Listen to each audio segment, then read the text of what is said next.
So good day, dear ladies and gentlemen. My name is Roman Zinchenko, and I'm happy to welcome you here. We've got three wonderful reasons. Reason number one, today we have the Earth Day, and this is the event which unites people who are moving and promoting green and sustainable innovations all over the world. Reason number two, today we begin the World Virtual Summit, which is devoted to the topics of the climate change. And reason number three, today we have the official date of the launch of the new phase of the project of Climate Innovation Vouchers, the project which is supporting green innovators in Ukraine and Belarus already, the project which has been created by European Bank of Reconstruction and Development and is supported by the European Union, and I'm happy to represent the team which implements it, the team of Greencubator, with a partnership with our wonderful friends and colleagues from the Civita. That is the team which is responsible for the researches and implementation in Belarus.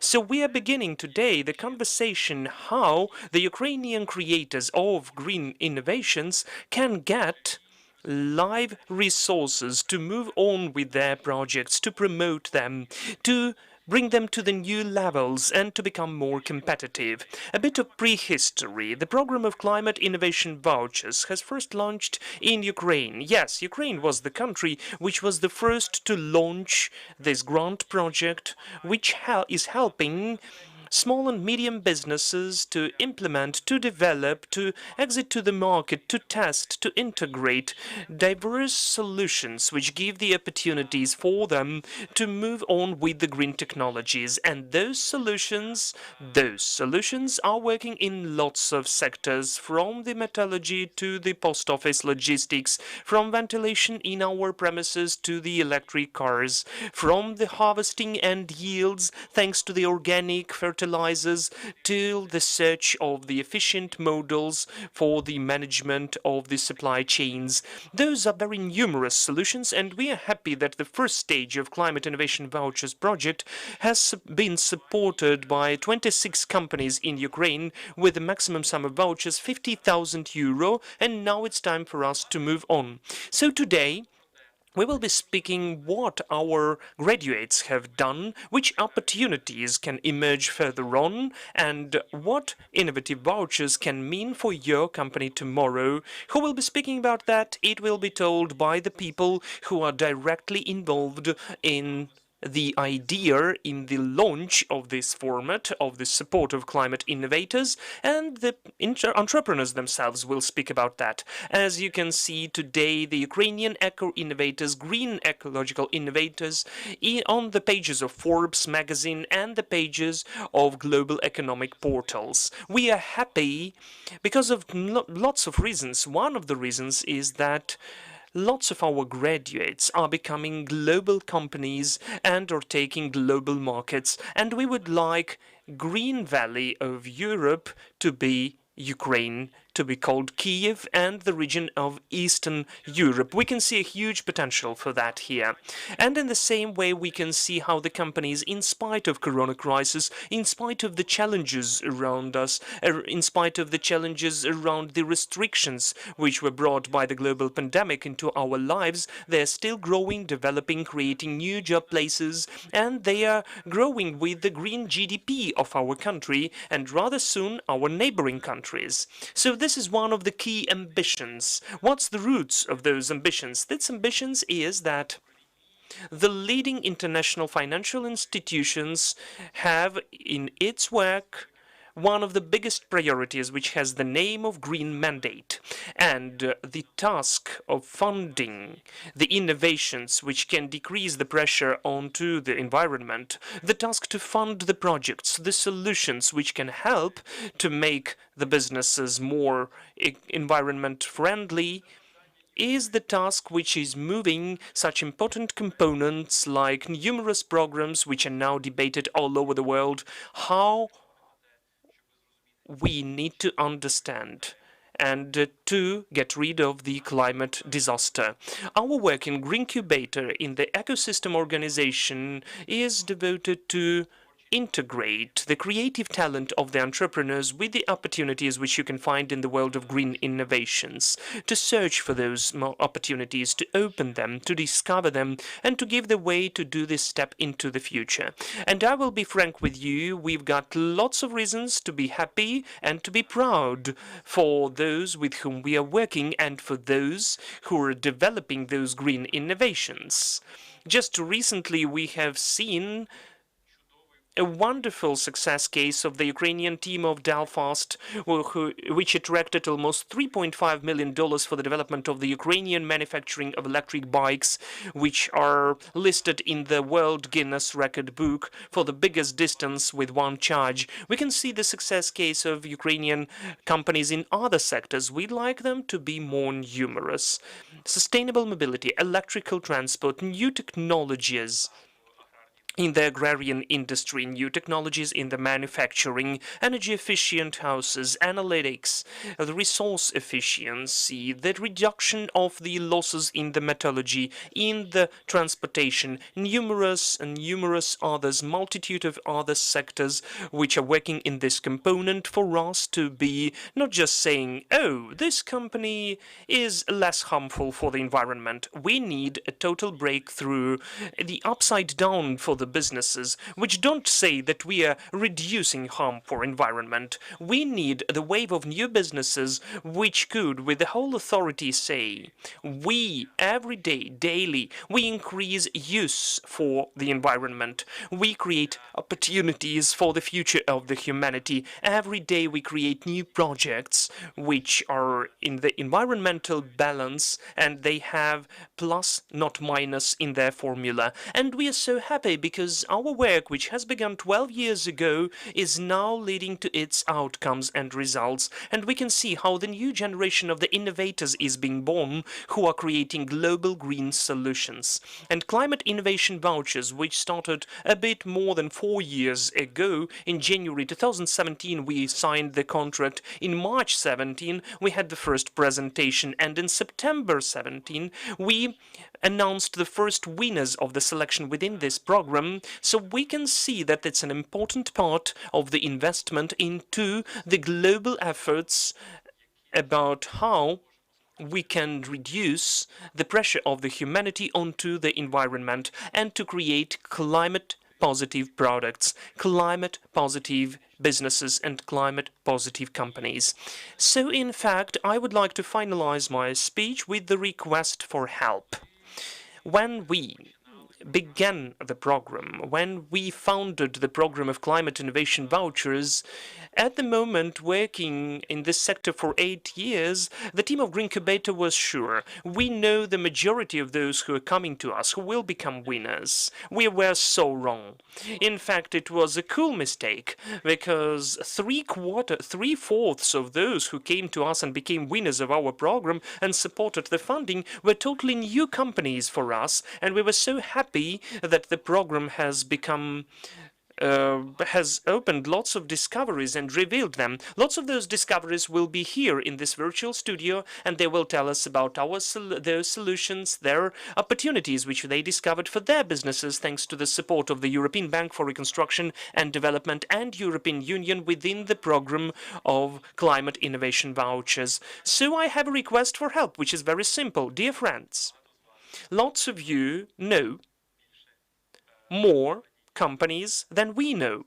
If you know the innovator for whom the grant up to 50,000 euro can be a breakthrough from the perspective how their technology is grasping global markets, make us acquainted. This is the main signal. Take their hand and bring them to us. We'd like to get acquainted with the new players at this market. We would like to discover them to the world, and we would like to move on.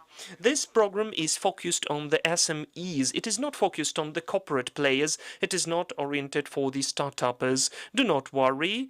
We have something for you as well, and it's in the progress of the work. So one of the key ambitions is to make this sector bigger. We consider climate innovation vouchers to be one of the important signals for the sector which grows the green GDP of our region to be growing. And we are ready to invest into the success of this sector. So today we are beginning to take the applications of the first phase. And now I'm happy to give the floor to the representatives of two organizations thanks to which such programs are totally possible, thanks to which such programs are moving on. So now I'd like to give the floor to the Green Economy and Climate Change Associated Director of the European Bank for Reconstruction and Development, Vincent Dunhuva.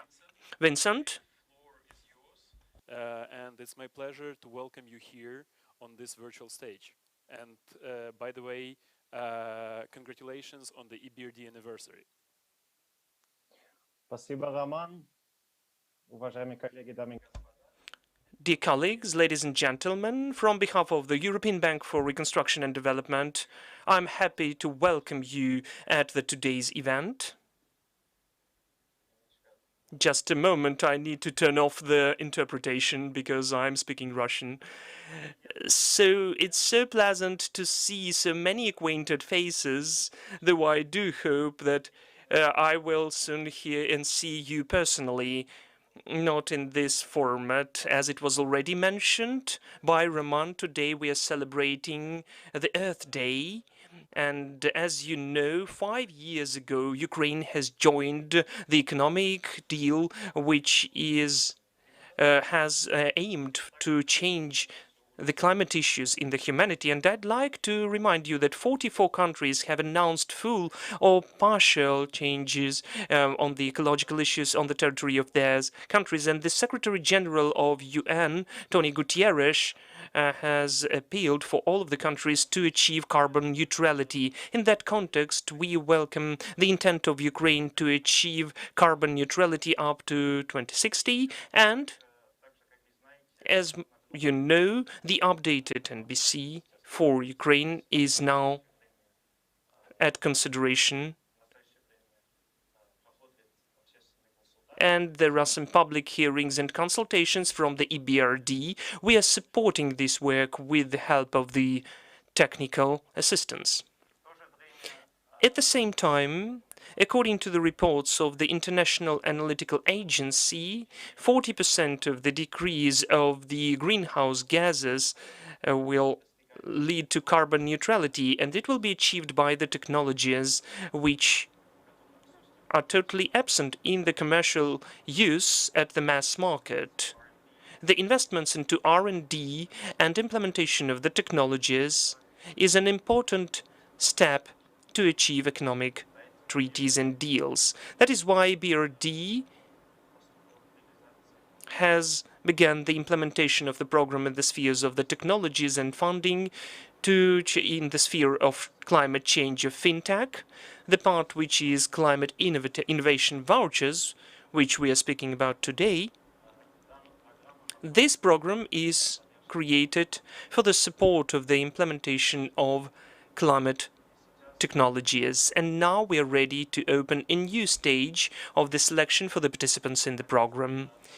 And also I'd like to remind that this program is fully compatible with the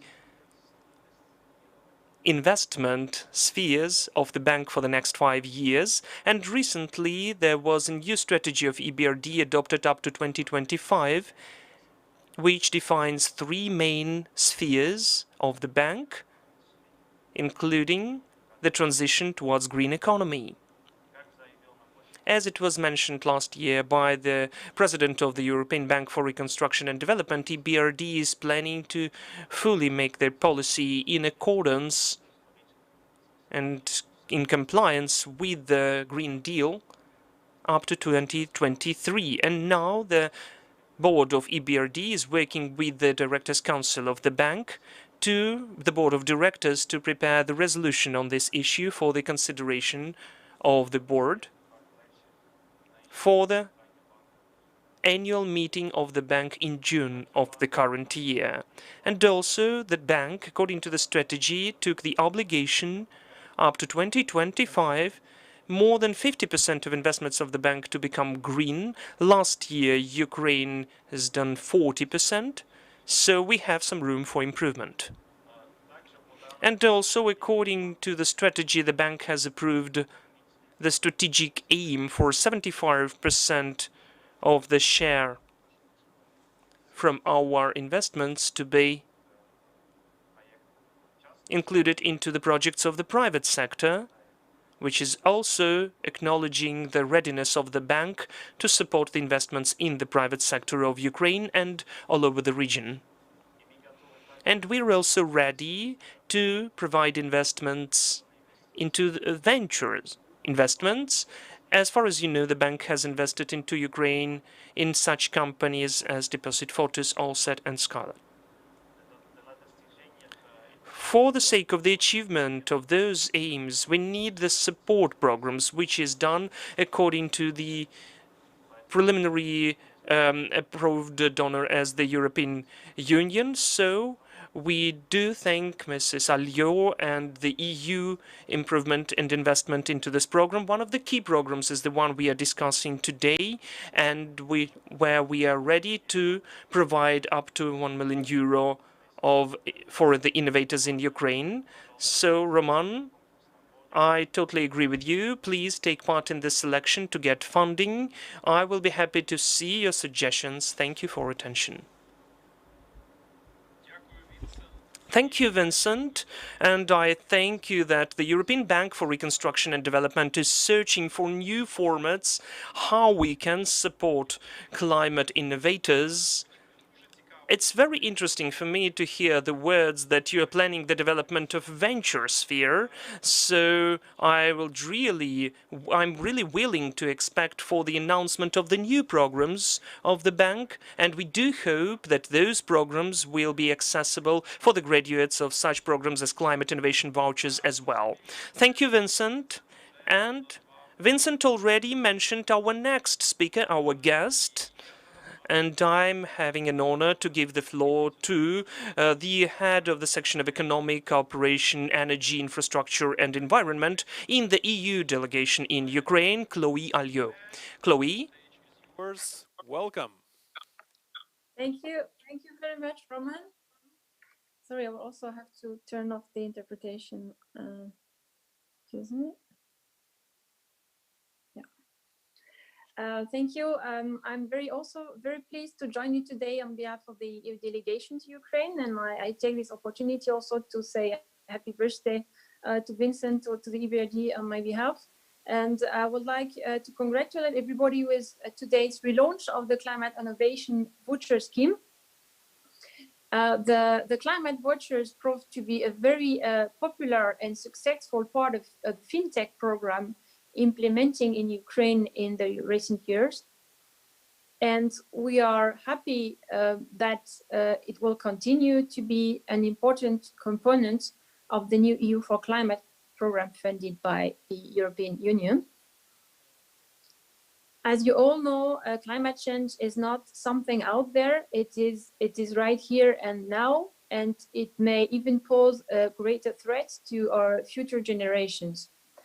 This is why the EU is committed to make its contribution to tackle this global threat in the years to come.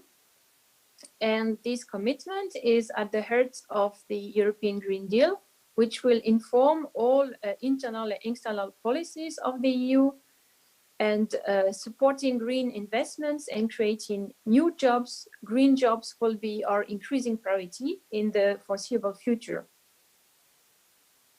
This is why we have not hesitated to extend our joint fintech program with EBRD, which is very well placed to scale up the green agenda, not only in Ukraine, but also in all the other countries of the EU Eastern neighborhood. We believe very much that climate innovation vouchers are a unique element of the program, with a huge potential to encourage the development of green and clean business models. And we hope to support many more cohorts of green innovators and to be able to help them make Ukraine more climate friendly. I would like to encourage you to apply and to spread the word, as Roman said, about this support scheme among your peers. And I would like to take this opportunity to commend our partners in EBRD and Green Incubator for the great work done so far, and Ukraine for spreading the success stories of our climate innovators around Ukraine and beyond. And Civita team is very welcome on board for this new and more ambitious phase of the program. I would like also to congratulate once again the winners of the past phase of the Innovation Voucher Awards, and I wish you all the best in your future market capitalization. Your stories will be shared later today, will be a very important source of inspiration and creativity for the new generation of climate innovators. As global competition is intensifying, we need to grow our pan-European innovation potential and stronger cooperation links. And our programs, such as FinTech, Horizon Europe, COSME, and others, offer many partnership opportunities, and I really hope you will take your chance to access all these programs. I wish you all the best to all and good luck in the upcoming competition. Thank you very much.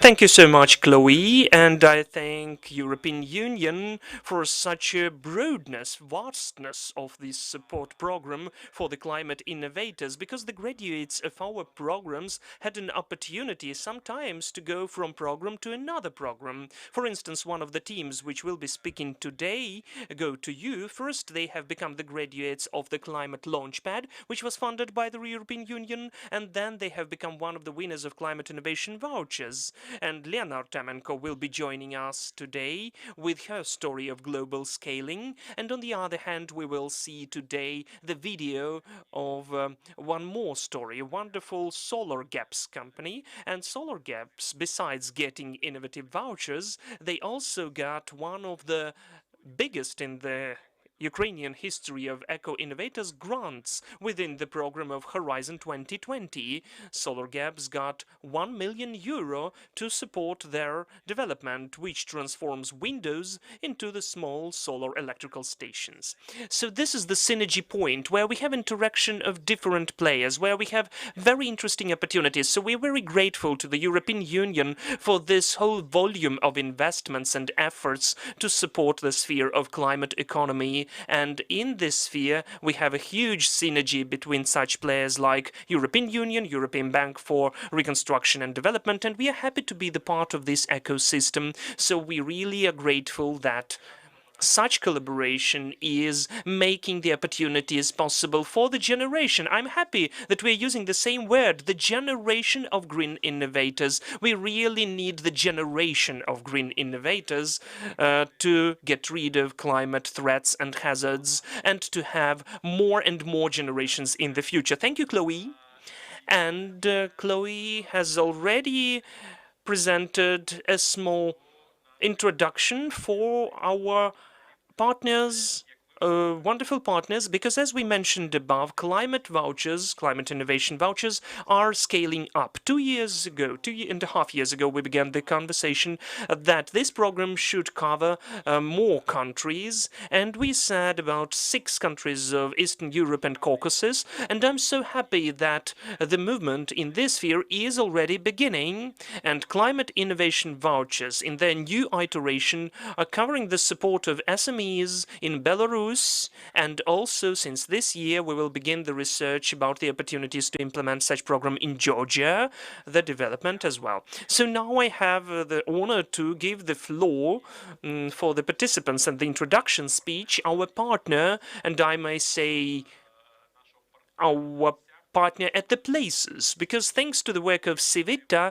we have a wonderful presence of the program of climate innovation vouchers in Belarus. Vlad Shumsky is with us, who is directly coordinating and providing marketing. Together with his colleagues, he is developing this program for the green, small and medium businesses and enterprises of Belarus. Vlad, are you ready to be on air with us? I'm happy to see you. Живе Belarus!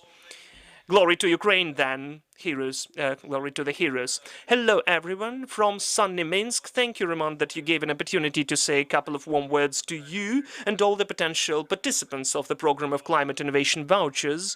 As I was already presented, my name is Vlad, and I'm happy that our team in Belarus will be the coordinator of the whole marketing process and the selection process at Belarusian market. In fact, the investment of Belarus into the global greenhouse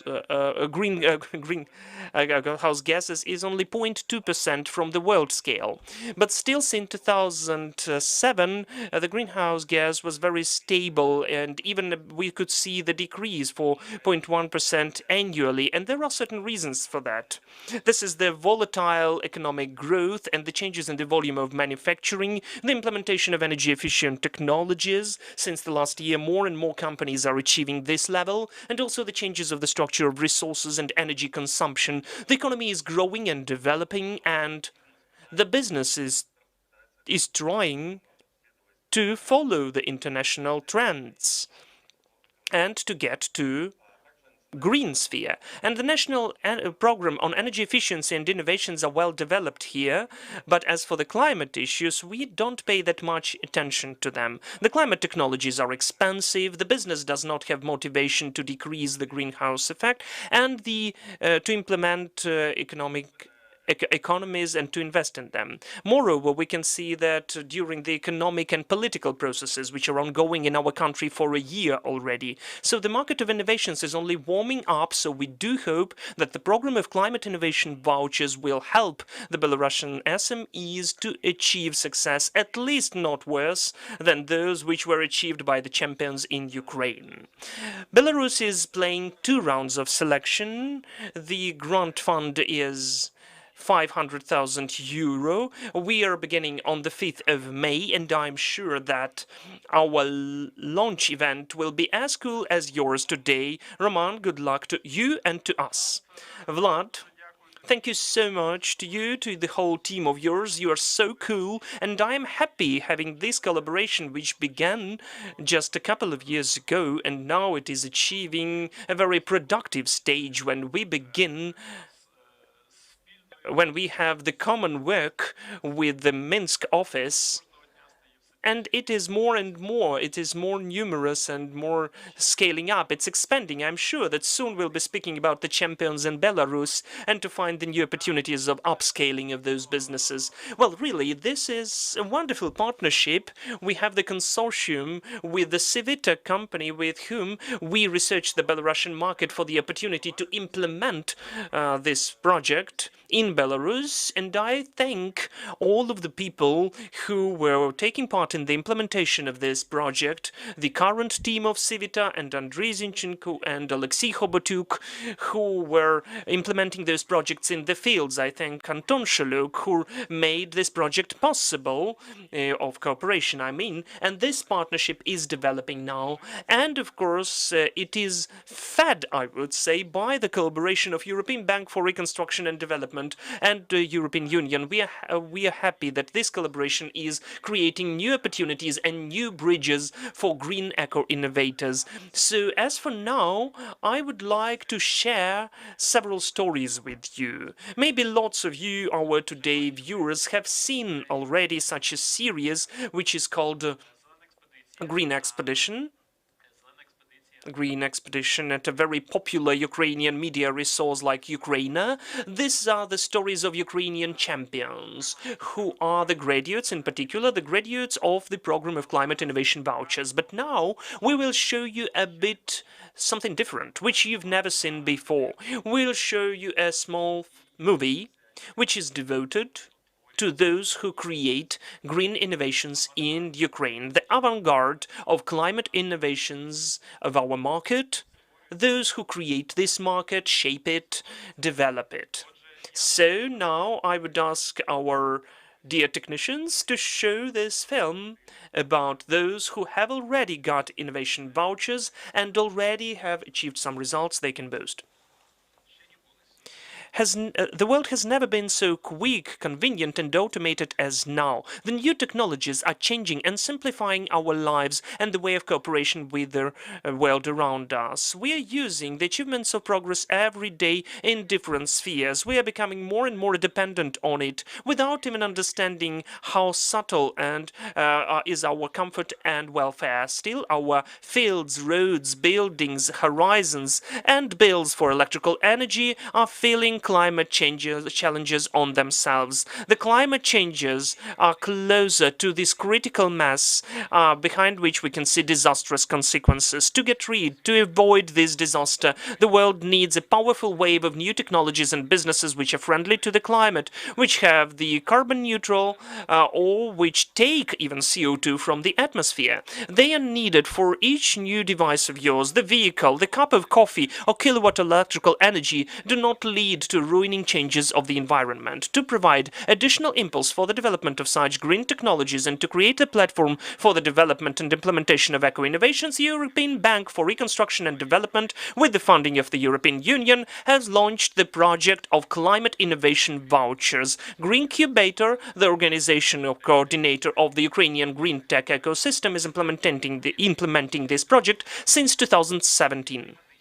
Climate Innovation Vouchers have found lots of talented entrepreneurs and innovators who are creating impressive solutions for the climate economy both of Ukraine and the whole world.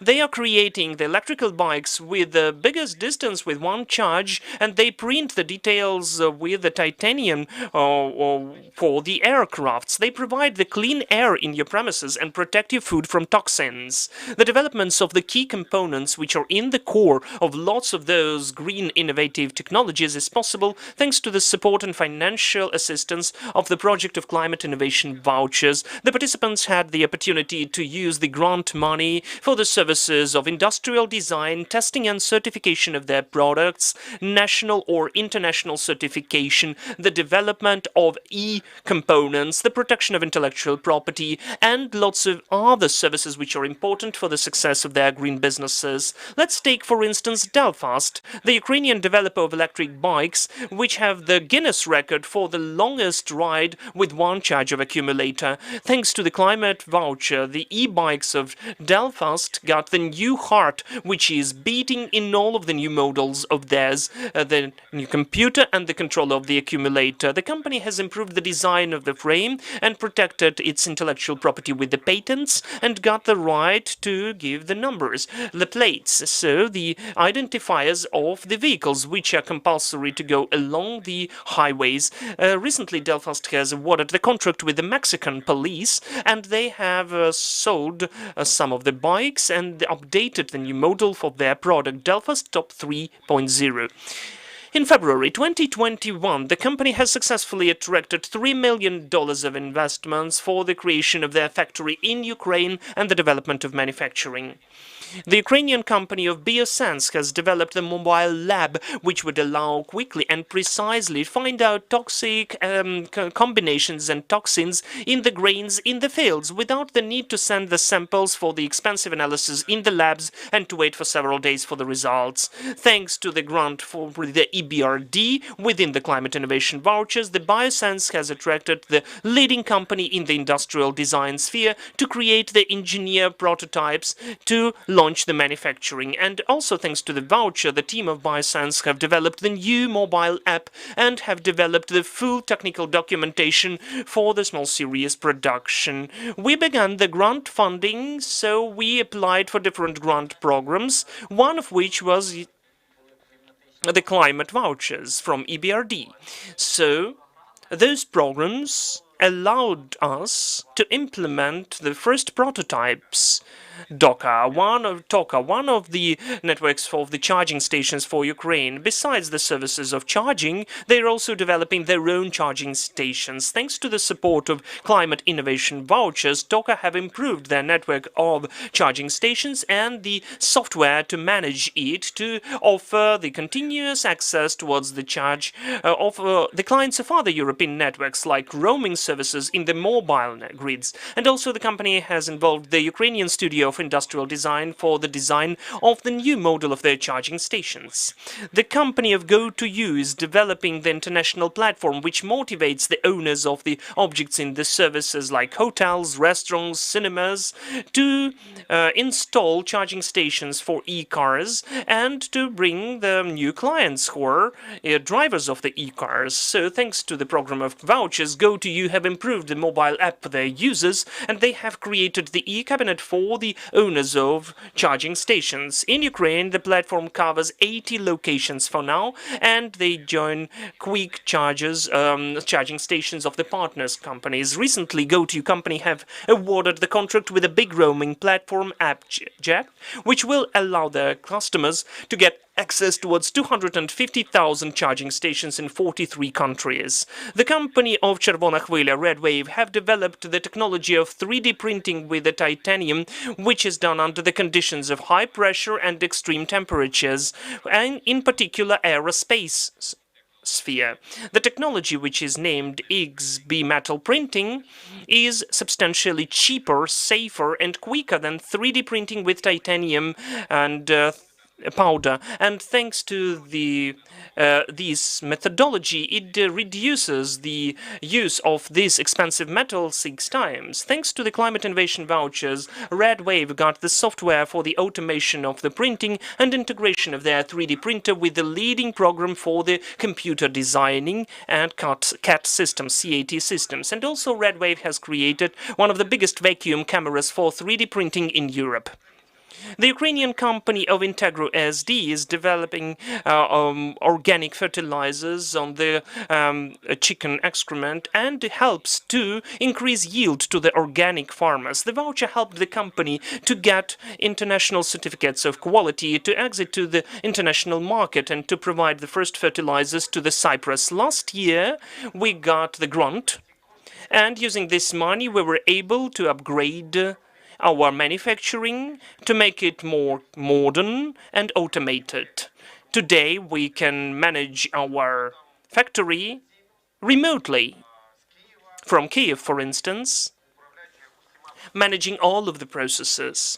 The company of Rana is creating the energy-efficient systems of ventilation recuperations. The product of the company is providing fresh air in the premises, saves from the condenser and the fungi, and is very easy to install. The Climate Innovation Voucher helped the company to create the smart controller, which allows to automatically install the recuperator mode depending on the quality of the air, the presence of the people, and other factors, and also to increase the ratio of useful action of their product. Prana is exporting its products to 38 countries, and approximately 1 million of people in the world are using the recuperators of the Ukrainian company. In spite of the pandemics of COVID-19, in 2020 the company was able to increase its sales almost for 25%. Greencubator is inspired by the innovators and is constantly searching for new green talents, is willing to get the green innovations to the new level. This is in the first stage of the Climate Innovation Vouchers, the team of Greencubator has conducted more than 700 individual consultations for the applicants. It got applications of 216 applicants, out of which the experts of the project have selected 31 companies. 26 companies got funding and successfully implemented their projects. The grant funding was almost €1 million. In 2021, the project of Climate Innovation Vouchers is beginning its second stage. The project is expanding, and now it gives the opportunity to get the funding for the participant companies not only from Ukraine, but also from Belarus. So please join the new wave of climate innovators.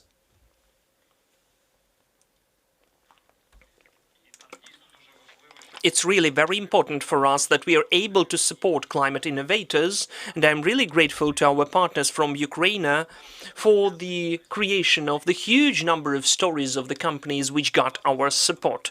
So now we are joined by our colleagues and service providers and beneficiaries of the company of Climate Innovation Vouchers, which already took part in it, and they have something to tell, they have something to show. So today we have Andrei Karpiuk from Biosense, we have Alexander Nestorenko, the founder of a wonderful engineering company in the industrial design Art KB. And also we should have Sergei Dovgopoli, the representative of one more of the champions, the Delfast company. So, sirs, we do welcome you at this discussion. What's the future of the green engineering? And why this sector needs talented engineers? Andrei, Alexander, I'm happy to see you. I hope that Sergei will join us soon. Alexander, if you don't mind, I would like to ask you about your experience as one of the most productive service providers of the Climate Innovation Vouchers of the first stage. What's the request, what's the demand among the businesses which are coming to you using this program? Which engineering and industrial design innovation solutions are important for you? What do they ask and what have you done within this program?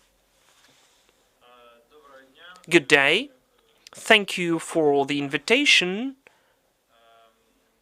Yes, the company of Art KB is a service provider, and our main competences are the development of industrial design, mechanical design, the internal constructions and the covers of the devices of any, first of all.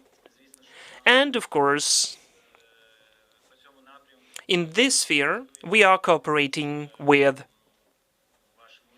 your participants, I'd say, in our competence. As the physical construction must be in any product, and they have those properties, to this or that extent, in this or that amount, we are cooperating, we are developing nice ones, out of which... Do you hear me? Can I go on? Yes, Alexandra, you were covered by the most bearded panelist today. Hello, Sergei, thank you for joining us. So yeah, you are on air again, so and we can see you. Okay. So, what we are developing the physical interfaces, that is, the body frames and the design of the products where the people are working in. This is the physical interface, to some extent, with certain views and functions, buttons and displays and so on. And in this sphere, for instance, we helped the program of TOCA, the charging stations, as it is one of the physical interface communication of the green stations with the vehicle owner, one of the key functions of theirs. Well, there were, of course, less specific, less complicated cases with Delfast as well. We helped to develop the schemes of their accumulators and the systems of the charge control, the schemes and the drafts for the patenting process. So, in fact, everything which concerns, which is touched by a human hand, and not only, is our competence, with which we can help and assist for the participants of the program. Alexander, you mentioned a wonderful wording, physical interface. You know, it's a very nice thing to mirror, to show the essence of the industrial design. But here I can see close to you two teams which were working together. Andrei will tell about his experience of work with another team. We're speaking about the projects which in fact were got by Delfast thanks to the Climate Innovation Vouchers. We say this is the core, the heart of the green innovations. Because if we say that, speak about the e-bikes, the brain, the computer, the controller of the charge and the frame are one of the key components. Is this formulation, is this wording is correct? Is it accessible? Am I not exaggerating in this case? Is it the technology in the heart of green innovations?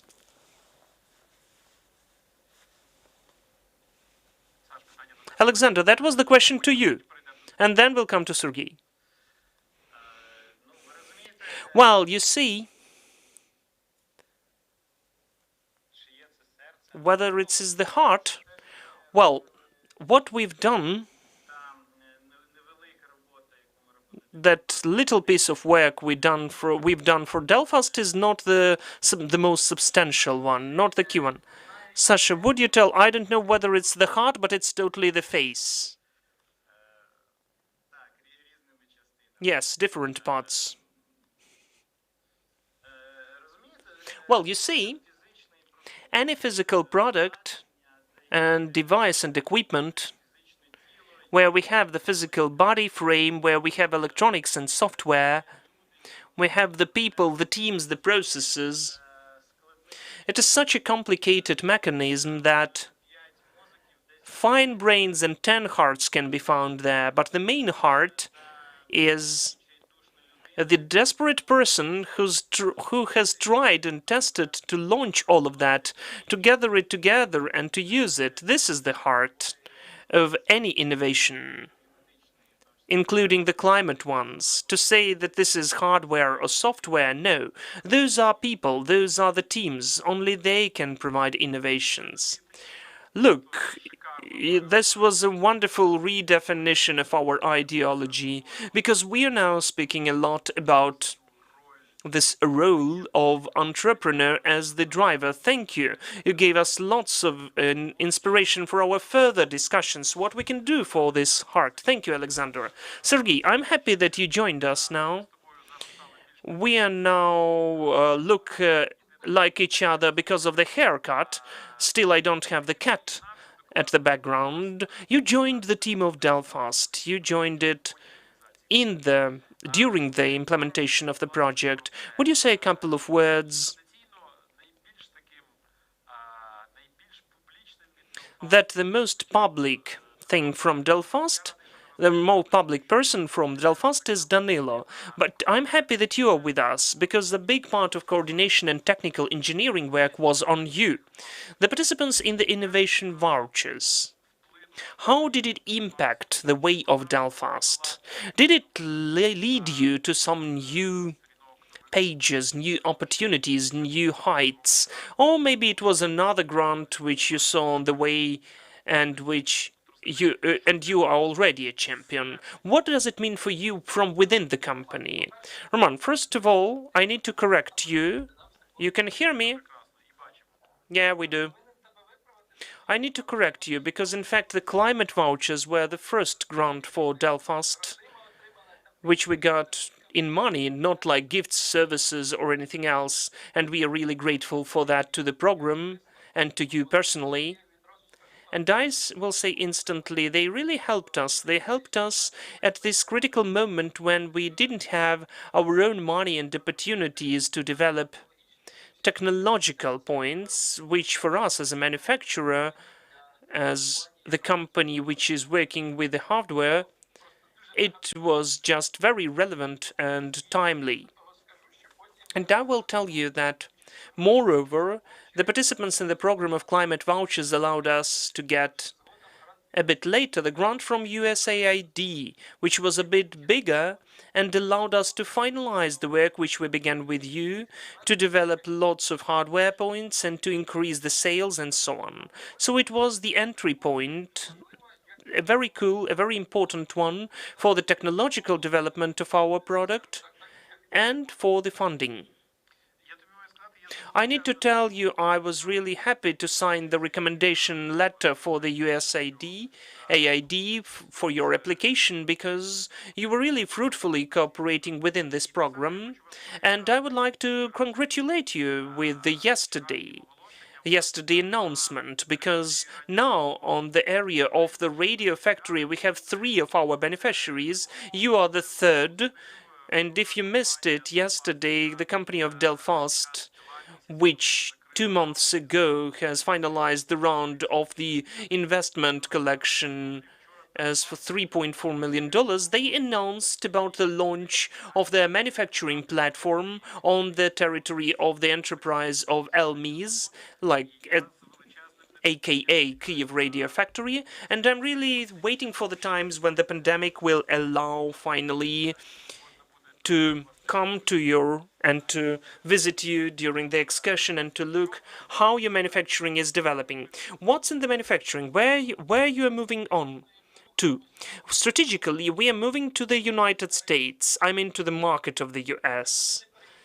We are not moving there, don't worry, but strategically we are working for the market of the United States. We have the biggest number of our competitors there and customers, so we are aiming for the US. We are going on to strengthen our technological component because with such a big amount of competitors, we really need to have serious advantages, including technology. This is one of the reasons why we decided to create R&D and manufacturing, which should be in Ukraine at least partially, because this is how we control the process and we totally do everything. This is the part of the quality and services so important to work with such market as the United States. Are you searching for more investments? Is it relevant for you to get new investment programs with bigger checks than just a voucher? Definitely, we are searching for that. Of course, we do. For you to understand the money which we involved now, the investments, the grants, in comparison with our latest investments, were not that substantial still. Still, this money is not enough to develop, to manufacture. We have a very expensive product in its prime cost, and the team is also growing, the costs are growing, the manufacturing is ongoing, and we are ready to take millions and millions if you've got new opportunities. I may say that within this project which we are launching, we also have the component which is focused on the creation or preparation of such companies like yours and other champions. And in the previous and the next waves of the climate vouchers and facilitation for those investments, we are looking into that and will do as much as possible for that as well. I do hope that this is definitely not the last way to cooperate between the team of Innovation Vouchers and such champions who are here in this online panel discussion. I'd like now to go to Andriy Karpiuk, because the model of Andriy was also rather interesting.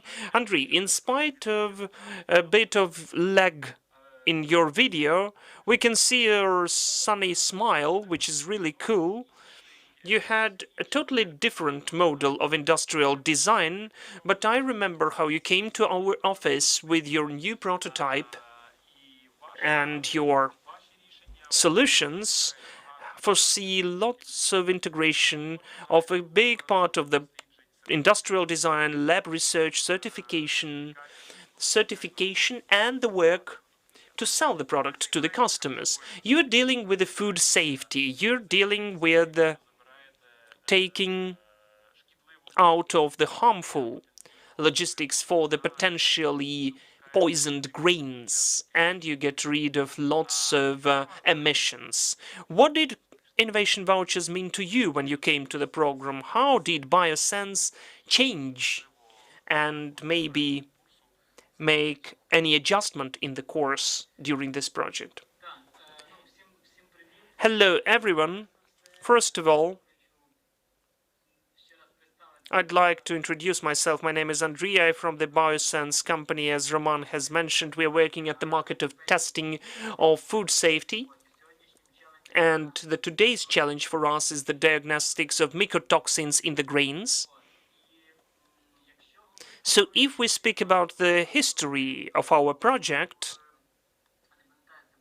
well, I don't remember. It seems to me it was the end of 2018 or 2019 when we got the climate vouchers.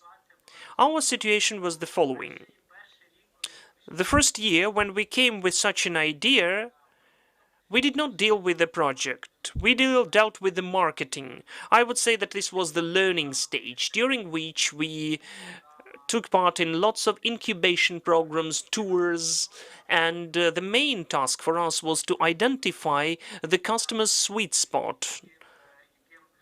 for those customers who would take our solution and not only to solve their own issue, but to achieve certain indicators 10 times more.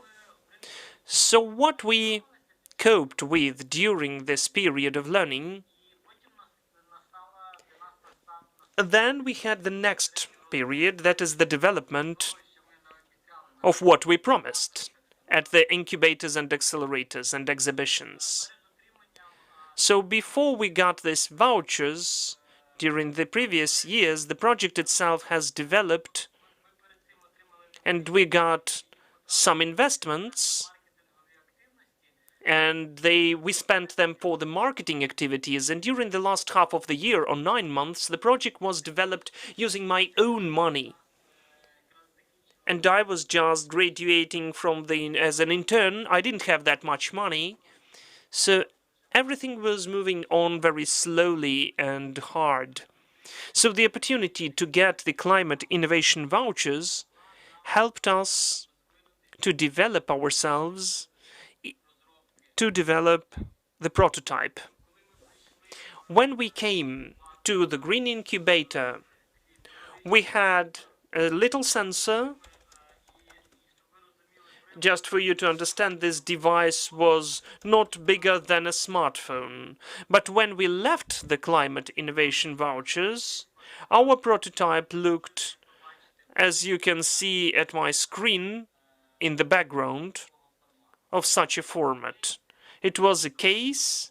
It automated the preparation process and took away the human factor from the analysis process. Would you please tell how, in fact, it impacts your negotiations with the potential customers who would buy this lab in the future? Well, of course, I would like to highlight this issue not only about the customers, but also about the investors. First of all, if we speak about the clients, the customers, the situation is the following. When you knock at the door of the bigger transnational corporations like Cargill, and if you don't have a background, then you will never meet the head office, the main people who are responsible for the safety of the food, for the logistics. You will never communicate with them. But if you have the background of support of famous, well-known funds, like the EBRD and Green Incubator or Horizon 2020, for the communication, these companies are ready much better for this communication because they understand that the risks that they waste their time are much lower. They are high, still, but much lower when the company is validated already by such experts of the market. And also I'd like to say, as for the communication with the investors, by the way, we're actively fundraising now for the 3rd month in a row. We have the lead investor already, and we are searching for core investors. So in the communication with our investors, we have the similar situation. When you have the first cold contact, and the investor, if he or she is online, and he cannot find any info about you, he will never respond to your email. We know such real cases, but they see that there is certain validation by the independent experts, they are readily getting in touch. I got it, Andrei, thank you. And now I have the question to all of our panelists. In half a minute, just half a minute, provide us with the recommendations for those who are applying for the new stage of the innovation vouchers, what they need to do to make it properly, in a proper way, and to use this opportunity. Sergey, could you begin? Okay, easy.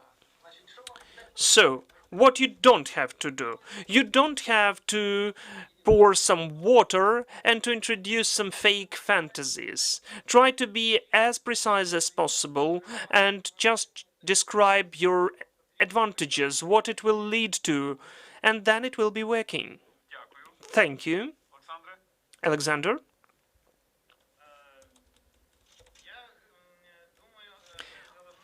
I think that one of the main points is to be and not to put up with it, not to, because if you're applying for the climate innovations, you need to do that, not to pretend, because it's just a cool topic which is growing and so on. And you can see it obviously when the product is a bit about a different thing, but aims to pretend what it's not really. You shouldn't do that. You shouldn't.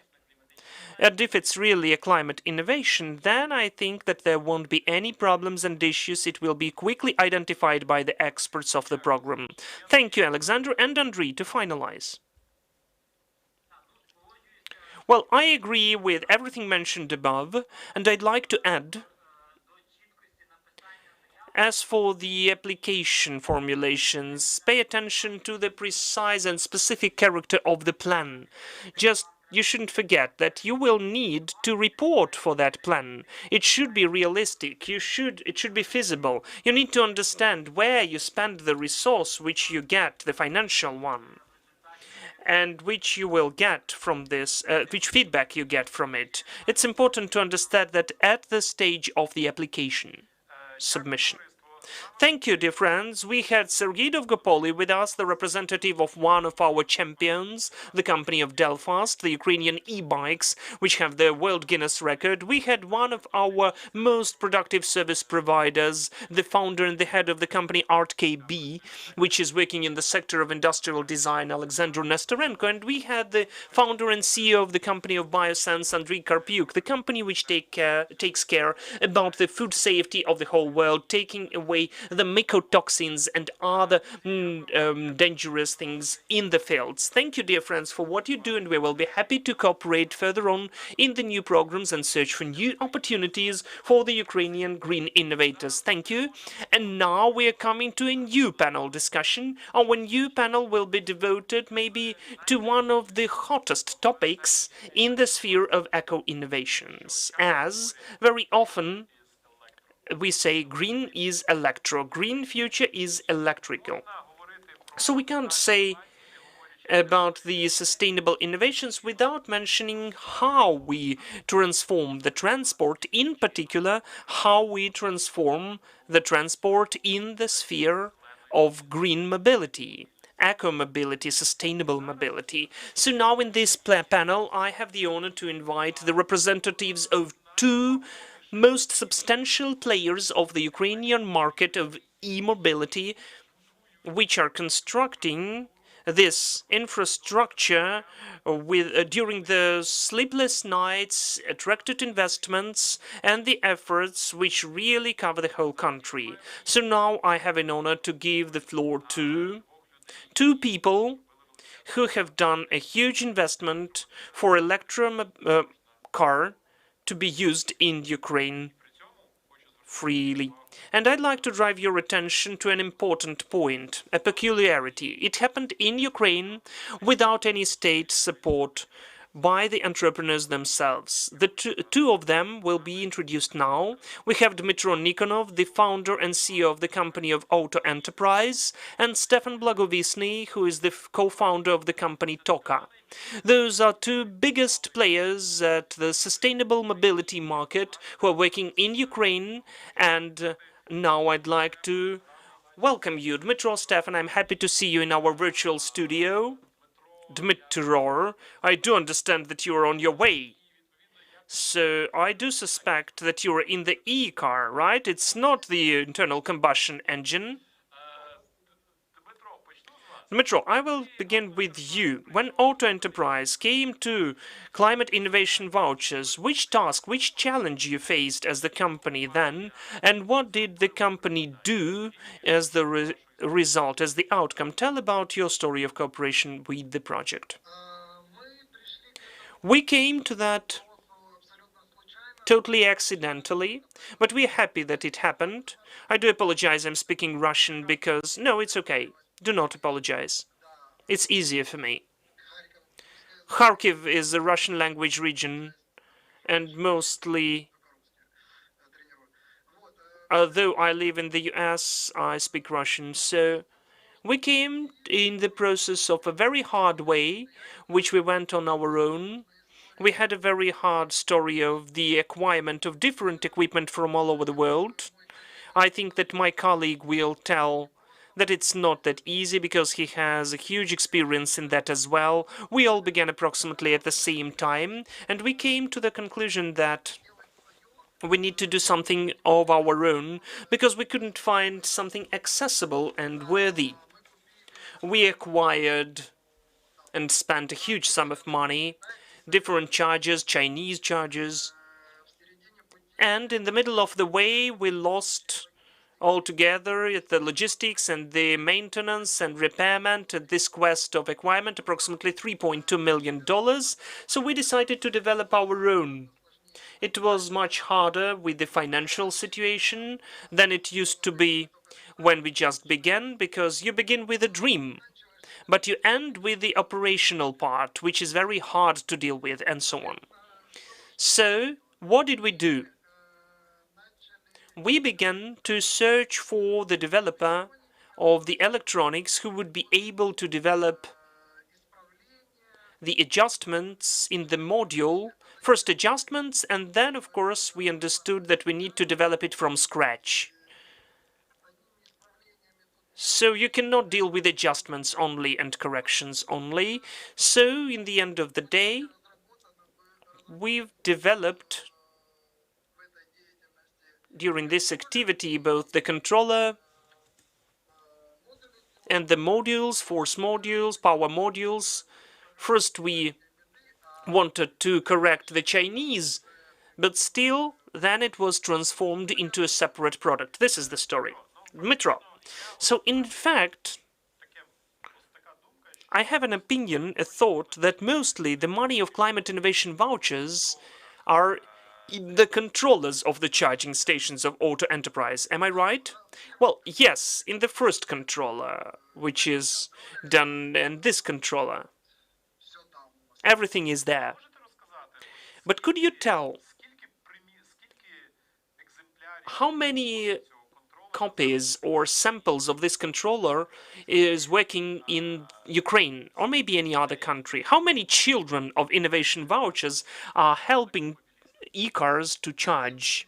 As of today, the charging stations, a bit more than thousands, and restored charging stations of different producers, as this controller has been developed as a universal point which will be able to manage any power modules. So it turned out that they can be any modules. So the restored charging stations, 300 Chinese ones, 50 kilowatt. The control of approximately 70 stations. Then the producers of Blinka, 103 stations. E-Line, which is also a Ukrainian producer, who didn't use the Phoenix contact controller because it was very problematic. Approximately 30 stations, more or less. I could be mistaken for about 5 stations, and of different manufacturers, those which maybe will not mean anything to you. Maybe Siemens, some of the Siemens ones, and Nissan original chargers, like 30-35 units. So we're speaking about a bit more than 1.5 thousand controllers working in the fields and helping e-cars to charge. Yes, yes. Out of 30,000 produced in the world, 1.5 thousand is definitely what we developed. I do hope that they will serve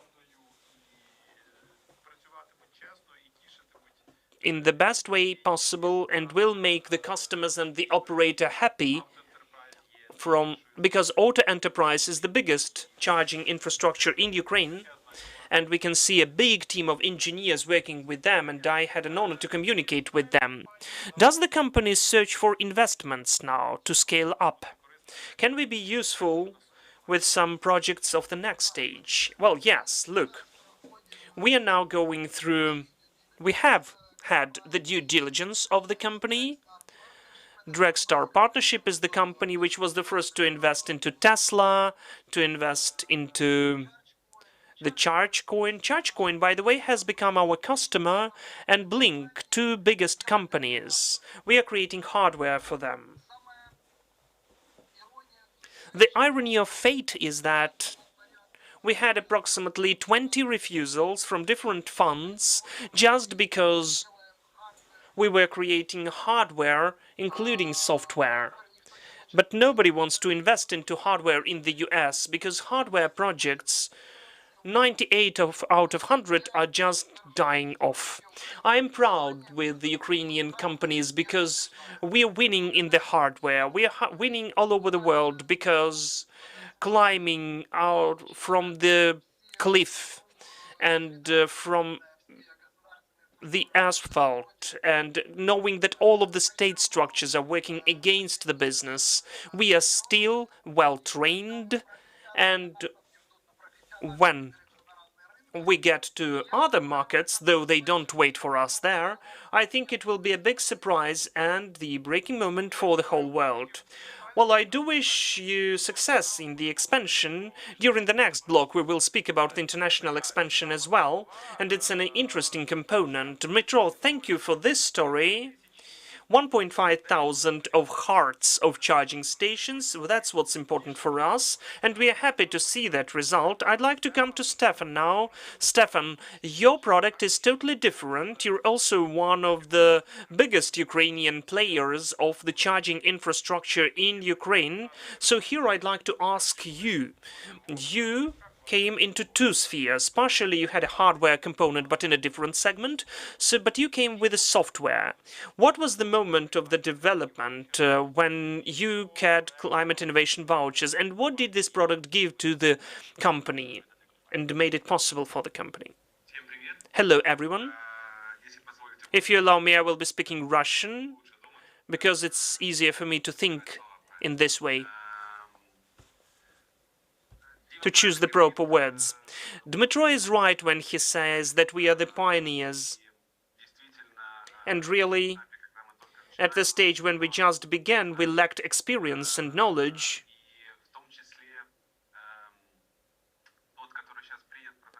And the protocol which was adopted now was not that adopted when we began.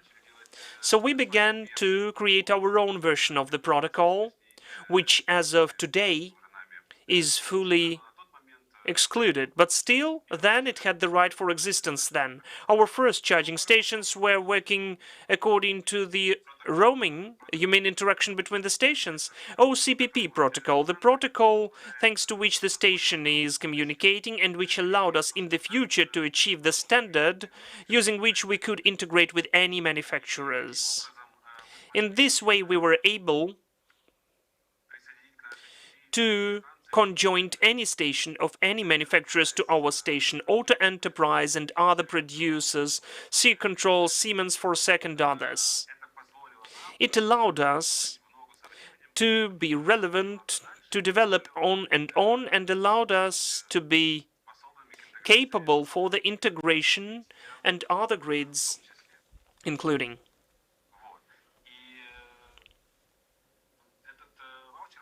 So this voucher was very important for us, as at that moment we needed to speed up in our development.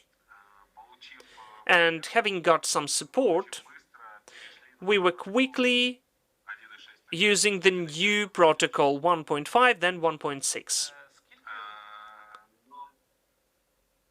Yeah, I do apologize, I don't want to interrupt you.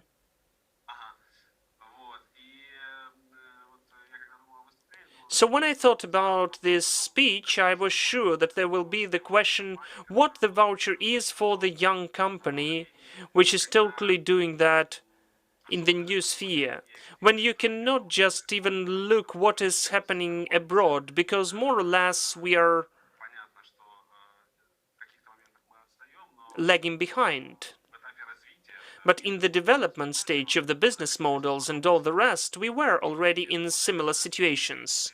And the business models which was changing both at ours and abroad, more or less, we were doing that simultaneously. And it was really cool when it was our first experience of the participants. No one believed that it exists and it is working, something like Climate Voucher. And it's a proof of the idea which you preach, which you believe in. This is the proof of your idea, which is really cool, especially for the younger companies, young startups, when you understand that your idea is needed and you can use it. And to do good both for yourselves and the people who surround you. Stefan, do you search for new investment opportunities now? Are you interested, as for the climate investments, to find new investors and capital? Sure. Yes, it is interesting. Because we've already had this long way from the hypothesis, the ideas, and I liked how Dmytro said, first dreams, then operational part. And this is a very thorny way. Now we're ready to upscale and to develop actively further on, so we are open. Would you please tell me, and this is the question to both of you, how Greencubator as a system organization, the environment of our wonderful partners like the EBRD, European Union, and other partners of ours, how they can help you now to move on with the green business and green innovations? Well, I think it's not a secret for anyone that the infrastructure, any infrastructure project, is a long-term story. And the long-term story means that to survive and to succeed, you need a very nice low rate of investment, which will allow the project with the 5-year payback period to work. As we are dynamically developing in Ukraine, and the rates are very high, the quantity is not that high how we would like it. We have 7 million of vehicles all over the road. Approximately 30,000 of them is e-cars and 35,000 is charging hybrids. This market is just beginning, so for its quick development we need to create infrastructure. But to create infrastructure, it means that the projects will have the payback period of 5+ years. For that we need nice funding with a low interest rate, which will allow during the last years of the period to earn and to pay back the investments. Thank you, Dmytro. But you've muted yourselves. Well, in fact, I will join the words. I agree with what was mentioned by Stefan. Well, of course, we are not that infrastructural company. We're only developing it in Kharkiv to have the polygon for the testing. So if we install the charging station, we make it as a ready business solution for the sales, because we don't have the moral right to compete. Having our pocket factory, we don't have the right to compete with our partners, like Toka, like Stefan. We have our common projects. We are creating even common foreign projects. Out of competition, we chose our own niches and became partners. Each of us took our own sphere, and it was done naturally. It was not that easy, but then very emotional, and even it was the proper thing to do in the end. So maybe we gained experience, we understood how it's working, we got mature, but I would say that Climate Voucher for me is a huge experience. It's like to go to school before you go to the university. Because when the serious company is asking you, would you create this or that point, you just take a template you are working in, where our team brought us how it should be done, explained, showed the templates, the examples. Because you don't have where to find the recommendation or the advice. I can only say a huge thank you. This is the least I can do. But I'm always saying, I will support in media in any other way this project.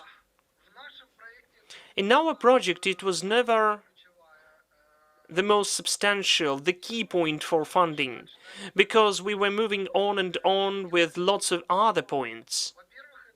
But first of all, it's always timely, because mostly when you have the bootstrap, that's what you need. And you can see the cashier gaps, the financial gaps, and the lack. But it was what helped us. It was the assistance. But the school, which was given additionally, and also the reporting process, which was very serious and was needed by the EBRD, who told us how it should be, what you need to do, how the documents are created, showed some of the examples, because you cannot invent it from scratch. This is the whole technology of reports. It is wonderful. I'm really grateful for that. And Roman knows my attitude. I'm in childish delight seeing Greencubator and Roman. Dmitro, I will take it as the compliment to our being precise and very sticky, because we ask you to cover lots of issues. We have only 1.5 minutes left. So would you please answer 40 seconds each your recommendations to those who are coming to the new stage of innovation vouchers? What can you advise them from your own experience? Well, if you allow me, I will tell first of all, if you don't have the option not to take part. If you consider that your product is needed, you need to go and at least get a proof that your product is needed first. Secondly, don't be afraid, because you will get experience. You will expand your horizons. You will get new contacts, new acquaintances. You will be visible. And what Dima is saying, I really liked it about the training. It's so important. I do remember when we looked at our case, because how many new things and interesting things we got to know. It was really intense and it was really useful. So what we got there, I'm still using that in my daily activity, creating different presentations even. So it's so important. So when I said that I'm taking part in such program for my family and maybe we'll get climate vouchers, one of my relatives says, really? Is it possible? It's not a lottery with a winning ticket? No, I answered. He said, you are the first person who got the grant who I know personally. And I thanked for that. So that's why we need to go and take part. We shouldn't be afraid of that. You shouldn't be offended if you lose, because it's still invaluable experience, which is really worth a lot. And the main thing, good luck to everyone, because the one who is not trying does not have that many chances to get the proper result. Thank you, Stefan, Dmitro. I will take just 10 seconds. I will tell one thing.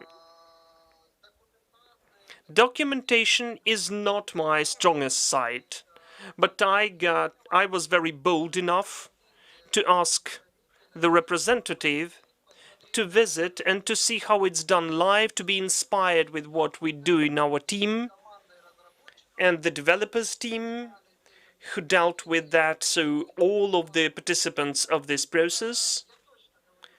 I'm definitely saying that documentation is not my strong side, but after this training they have become one.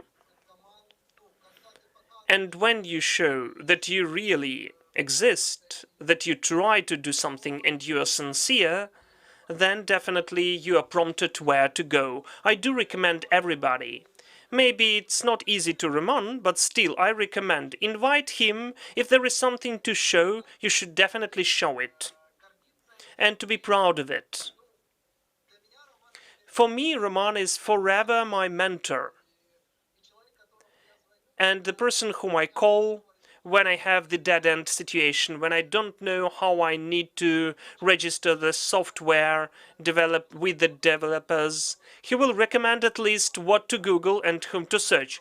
Well, stop complimenting Roman, because Roman is just the part of the team, but I can definitely say that we are really waiting for vaccination, inoculation, for us to be able to go along the factories to get acquainted with the teams and to look what you've got. Gentlemen, I would like to thank you. Dmitro had an interesting comparison with the school. I may say that we are creating the institute, so stay in touch. I do hope that soon we will have one more opportunity to give you one more challenge with one more task. Thank you. So we are going to for the internship, yes. We're moving on, thank you. Let's move on, see you soon in other projects. And now we are coming to a next panel discussion of ours. We are coming to the representatives of the Innovative Vouchers who will speak about their experience of global development of business and global growth. We will now have the director and founder of the company of Prana, Roman Kuzic. Now we'll also be joined by the co-founder of the company of Go2You, Lena Artemenko. And with me in the studio, we've got Sergei Kovalenko, who's the founder and the CEO of Hempire company. Those companies, after they got innovation vouchers and showed really nice results from the perspective how they grew at the international markets. Dear friends, I'm happy to welcome you both live here in the studio. Hello, Sergei. We are distant from each other, but still I'm happy to see you personally. Roman, Lena, are you with us? Hello, everyone. So our task, what we'd like to speak about, how your teams, your companies showed the international growth, and maybe we were also taking part in that a bit. Roman, let's begin with you. I know that the team of Prana has just come back from this South Africa, and I haven't seen Africa in your map of presence. It is there already. It is there. Okay. I know that you were growing during this 2020 and rather seriously. Would you tell a couple of words what you came with when you didn't have vouchers, what happened as an outcome, and how you are growing now, in particular globally? Let me try. Hello everybody, all the organizers, participants, and those who are not indifferent. Now, the participants are going along the way which we had 3 years ago in spring. So it turned out to be very interesting because we were in this program totally accidentally. We found it online, filled all the application forms, and during this period we were also kind of driven. But during 2018, there was an impression that nobody needs it, in fact, that everybody is thinking with different categories and different moments. So this grant support was not that substantial financially, but mentally. We got the whole team and the whole collective of ours, so we spent it to speed up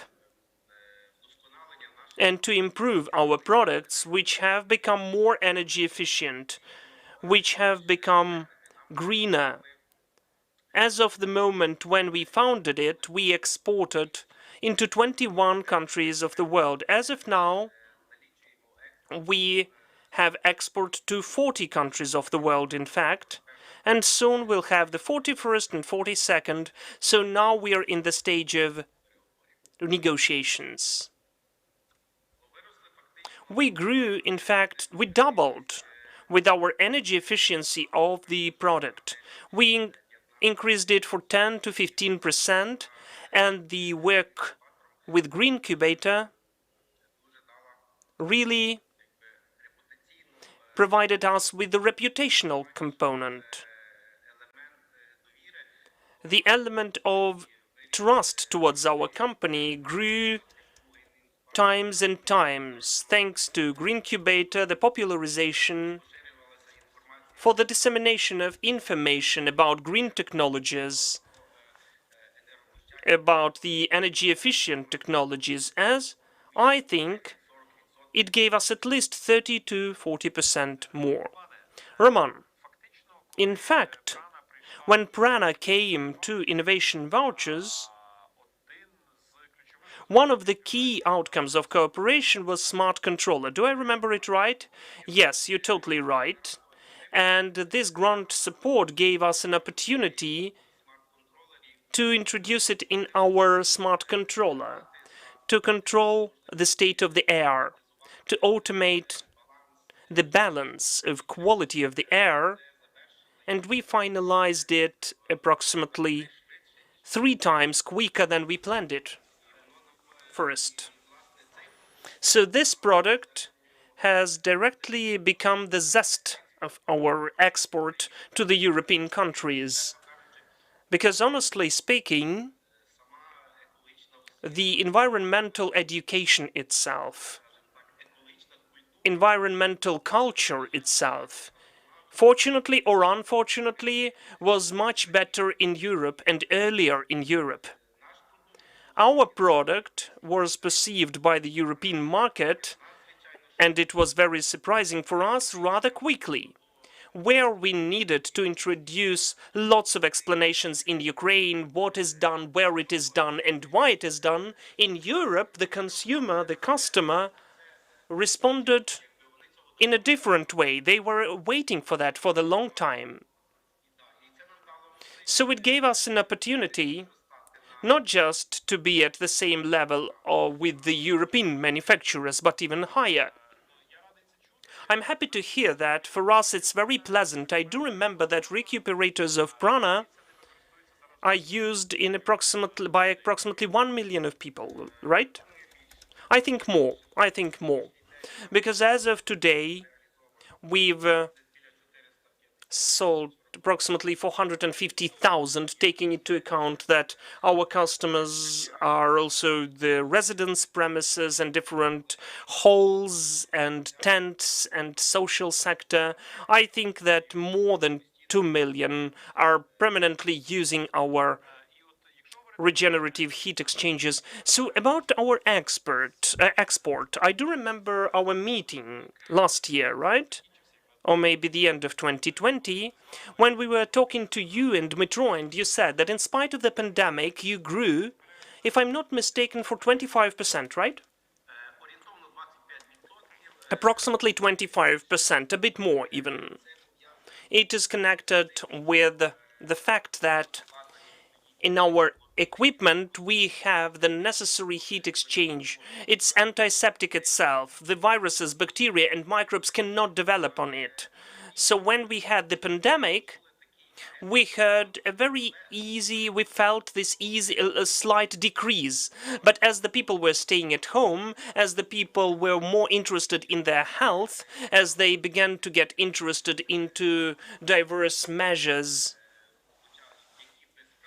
which would work not for the pandemic, and taking into account that our equipment is a rather nice prevention mechanism, not to disseminate coronavirus and other problems, now we have a substantial growth. Moreover, our customers now are some of the European hospitals, clinics, which were equipped by the central ventilation systems, which were dangerous because they can disseminate infections and viruses from one premises to another. And some institutions like this were re-equipped by our ventilation with it, and it, as they reported to us, it provided us with a substantial reduction of the disease rate. Roman, I know that we have some graphic information about your geography. So now how many countries, into how many? 40 countries are you're exporting to? Yes, 40 of them. Okay, then, so now you're gaining new scale, you are growing. Where will you grow more? What are your ambitions? What are your next markets? Africa or anything else? Well, the whole world. It's just a drop in the ocean. Who we are as of today is not enough. We consider that the whole world is worthy to use our equipment. And if we speak about our export, which part of the products you're exporting includes smart controllers which are funded by the innovative vouchers? This part is increasing, this share is increasing, approximately half of them. Half. So half of the products you're exporting, in absolute figures, how many thousand is that? A month? Yes, per month. Approximately 1.5 thousand per month. So I think that we've already exceeded the threshold of 30,000 issued, right? 30,000 per annum? No, altogether with the new controllers, or even more. I think it's more. I think it's more. Okay, got it. Those are interesting indicators. Now, thank you, Roman. We'll come back with the questions. I'd like to come to another colleague who could share global growth. Lena, the question to the wonderful team of Go2You you represent now. Go2You has a different model. Go2You has a different model in the charging infrastructure in comparison with other players. What I see during the last years, you began globalization rapidly. I saw the publication about you in Ukrainian Forbes recently. You're working with lots of international corporate partners. How did vouchers impact your development at the international markets? Hello, everybody. I'm happy for being invited. Thank you, Roman, that you are the organizer of this event. In fact, before the vouchers, I'd like to mention that Greencubator, as it is, it really has done a lot of us as the company, as the startup, because Greencubator pushed us towards the idea of the development of ourselves as a startup. And the first bird was the Climate Launchpad, and our participants in the finals of this competition. The victory, the grandeur at the Cyprus finals, top 10 of the green startups. So since that moment we thought that if they believe in us, if such big company as Greencubator, so clever people say that our ideas include something truthful in it, and you can become a unicorn, then why not try and do that? Then we had an attempt to take part. Yes, again, I emphasize only an attempt to take part in the vouchers, and this attempt was working only with the third attempt. Yes, the third attempt. I approve that. So the vouchers solved an issue of the financial support, because, of course, besides the structure of our plan, as the vouchers claim lots of structural work on the project, and if before that we were kind of opportunists, the vouchers, of course, made us disciplined, which is also an important point for the vouchers. And of course, financially they supported us, but I'd like to mention that the vouchers were the logical continuation of our cooperation with the Greencubator, and as for me, this is the most important moment, because the social capital which is formed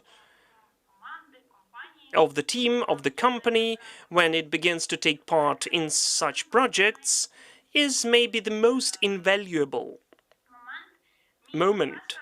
My professor, when I created my thesis, he said that the most important in the development of the human, a scientist in this case, is the people who surround him or her. And Greencubator shapes this surrounding where you want to develop properly, where you want to show this breakthrough. And when the company is still beginning to achieve more substantial level, it is super important, because there are people who believe in you. They believe in your team. They believe in your product. They declare that. They support it. So for us, it was rather incredible. We're really grateful for that. Thank you for such kind words. Would you tell which markets you are covering now and grasping now? Because you've changed the business model for several times, if I remember it right. So with the new business model, which you polished now, which you tested now, you're globalizing. So far within the narrower market, but still, how are you moving? Where to?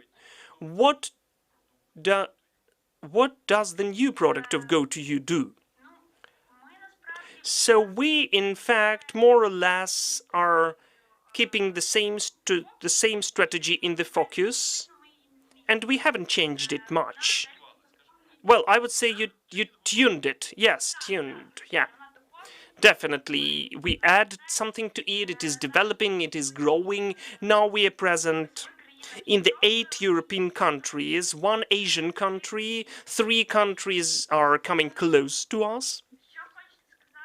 What I'd like to say about the growth to other markets, for Ukrainian company, in fact, it seems to me it's not that complicated as it may seem in the beginning. Because really, at the Ukrainian market, we have this birth of really powerful, strong companies. We have a very strong competition. We don't have the support from the state. That is why this wish to survive, to create something really competitively strong product, creates really some cool and strong companies. So I think that here I may say that really Ukraine is capable to become the second Silicon Valley, not just because we have accessible investments or universities which can help with their programs in the development of startups, but because we have this strong wish to create innovative solutions and to grasp the market with the strong product. So that is why I think that we were helped and assisted by that as well. In Europe, the companies got state dotations, financial assistance. They didn't have to show any cool financial indicators. All of that was totally different here. So when we show our product to the European partners, they just are amazed. They say it's so cool. We felt this lack. It is such cool. You know, Lena, this is why I'm so proud of Ukrainian entrepreneurs. They're creating breakthrough products when they can rely upon their own efforts only. And I can be really envious when I look at our colleagues from the European Union countries. They've got so many resources, but thanks to the innovation vouchers, this help and assistance is coming to the EU neighborhood countries, which is cool. Lena, we have your presentation. Could you show your product in 40 seconds? Because I'd like Sergey to have enough time to tell about his. Could we show your presentation now? Well, I don't know. You can just show my slide number 2, because there is a map there. Okay, dear colleagues, could you show it? So here we can see the map of your presence and the points of your presence with several charging points. And you've got the US now already. I read this post of Nazar recently that GoToYou is the part of a bigger US company. Is it true? Well, in fact, we know the full truth, but as this is how we have become famous, is a bit flattering to us as well. So this moment, which I mentioned above about the opportunity of such a huge development, as a wish, I'd like to present to the future participants of the voucher program, I'd like to say that it's cool to become a bigger company. Those are challenges. This is an incredible responsibility, of course, but it drives all of our teams. Our team really likes what we do. All of the participants of our company are incredibly excited by the idea And what vast horizons we are opening here. You shouldn't be afraid of that. You should go to the world, because the world is really so small. And if your solution is cool, if you really believe in it, then nothing will stop you. You will have to work continuously, and the social capital, which in particular can be given by the vouchers, we need to use it for 100%. And it's an incredible opportunity. Thank you, Lena. And I'd like to come to one more champion of ours now. Well, though we are socially distancing, here in the studio we have Sergei Kovalenko. Sergei, your team has also... I can see you more in California than in Ukraine. But I'll tell a couple of words about Hempire. When we created Green Expedition together with our friends from Ukraine, the story of Hempire was quickly gaining more than 100,000 views, which, out of our video stories, is maybe the highest indicator ever. So you're changing the sphere of construction. In particular, environmental green construction, creating the technical hemp construction block as one of the key components. And you say that this is the carbon negative product, which is taking CO2 out of the atmosphere. Where are you present more? In Ukraine, in the US, maybe you're opening any other markets? Would you tell a couple of words about that, please? I will be speaking in Russian. I still can't communicate Ukrainian, but I love our language, but I do apologize for that. As of today, of course, Ukraine is our hub, it's our motherland where everything began. We are actively going on to integrate ourselves into the construction sector. We know what a dinosaur it is. If we look at different spheres, the construction sphere is the most ancient during the last 100 years. Not many things have changed. But we're also trying to get to the market of the North America. We've got the branch office of Hempire USA, which is registered in California. Just last week I came back from there. And there we implemented another project of ours. So we've got huge expectations from the North American market, because this technology allows to create the wooden carcass construction, which is USA and Canada, of course. I could see a new metal dome. It's for Ukrainian market. No, it's Lithuania. Yes, Lithuania. So this is the dome houses. When we speak about that we created carbon negative material with a negative carbon footprint, we are also creating dome houses of hemp. People just are amazed. But thanks God it is not that popular anymore, because lots of projects have been implemented. I'd like to say, Roman, thank you so much. We're using your products in our houses. So we are supporting you as well. I'm happy that there is some cooperation. Roman Kozic, I mean you. In the result, we use your recuperators in our houses. Sergei, so as for Hempire, it came to us, to the Innovation Vouchers program, with an implied challenge. Could you tell a bit what that challenge was, and how did you implement it? I do remember it was not that simple, yes. What did you get in the end of the day, and which problem you had before? The problem was, well, first of all, as I already mentioned, we created the heating material, winterizing material with a technical hemp, with the help of which we could winterize different parts of the buildings and to construct walls. And for the customer, for the usual person, it was not that comprehensible. So when you implement the construction of any project, people entrust you big sums of money. This is not the cell phone, this is the construction of the house. So when the technology is not that well disseminated and the material is not that known at the market and you lack expertise and examples, people are skeptical. First of all, we were asked, do you have certificates? Do you have tests? Do you have all the necessary documents and papers? And we felt the lack of the official conclusions and tests. And first of all, I'd like to express my gratitude to the Green Incubator that you gave an opportunity to take part in this wonderful program. And with the help of this voucher, we were able to conduct all the necessary tests to work with our local institutions, which is very hard, in fact. The science is now in a very hard situation in the country. So when you're working according to a certain protocol, I do remember how Nadia has written to me and called me, give me the contracts, give me the contracts.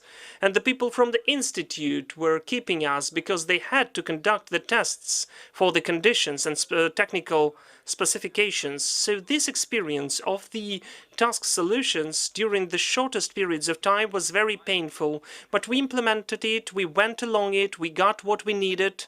So a big bow to you. Sergey, you got a certificate of fire safety of Ukraine, and did it allow you to work with other markets, or did you have to conduct a recertification for the fire safety of your product? Yes, the tests was for the fireproof,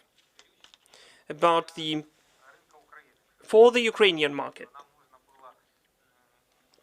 Unfortunately, we had to go to European labs to certify that there. Unfortunately, our labs are not that considered to be popular in the EU countries. We'll have to repeat it again. Maybe we'll have one more program for the winners of the vouchers, of course, because it's very expensive. And unfortunately, Ukraine has such a position at the market that our documents have to be approved by the results of the labs on the territory of European Union. But it's still a huge step forward, what we have now. And I'd like to say that we got perfect outcomes, just perfect. We tested our material in one of the most prestigious labs in Ukraine.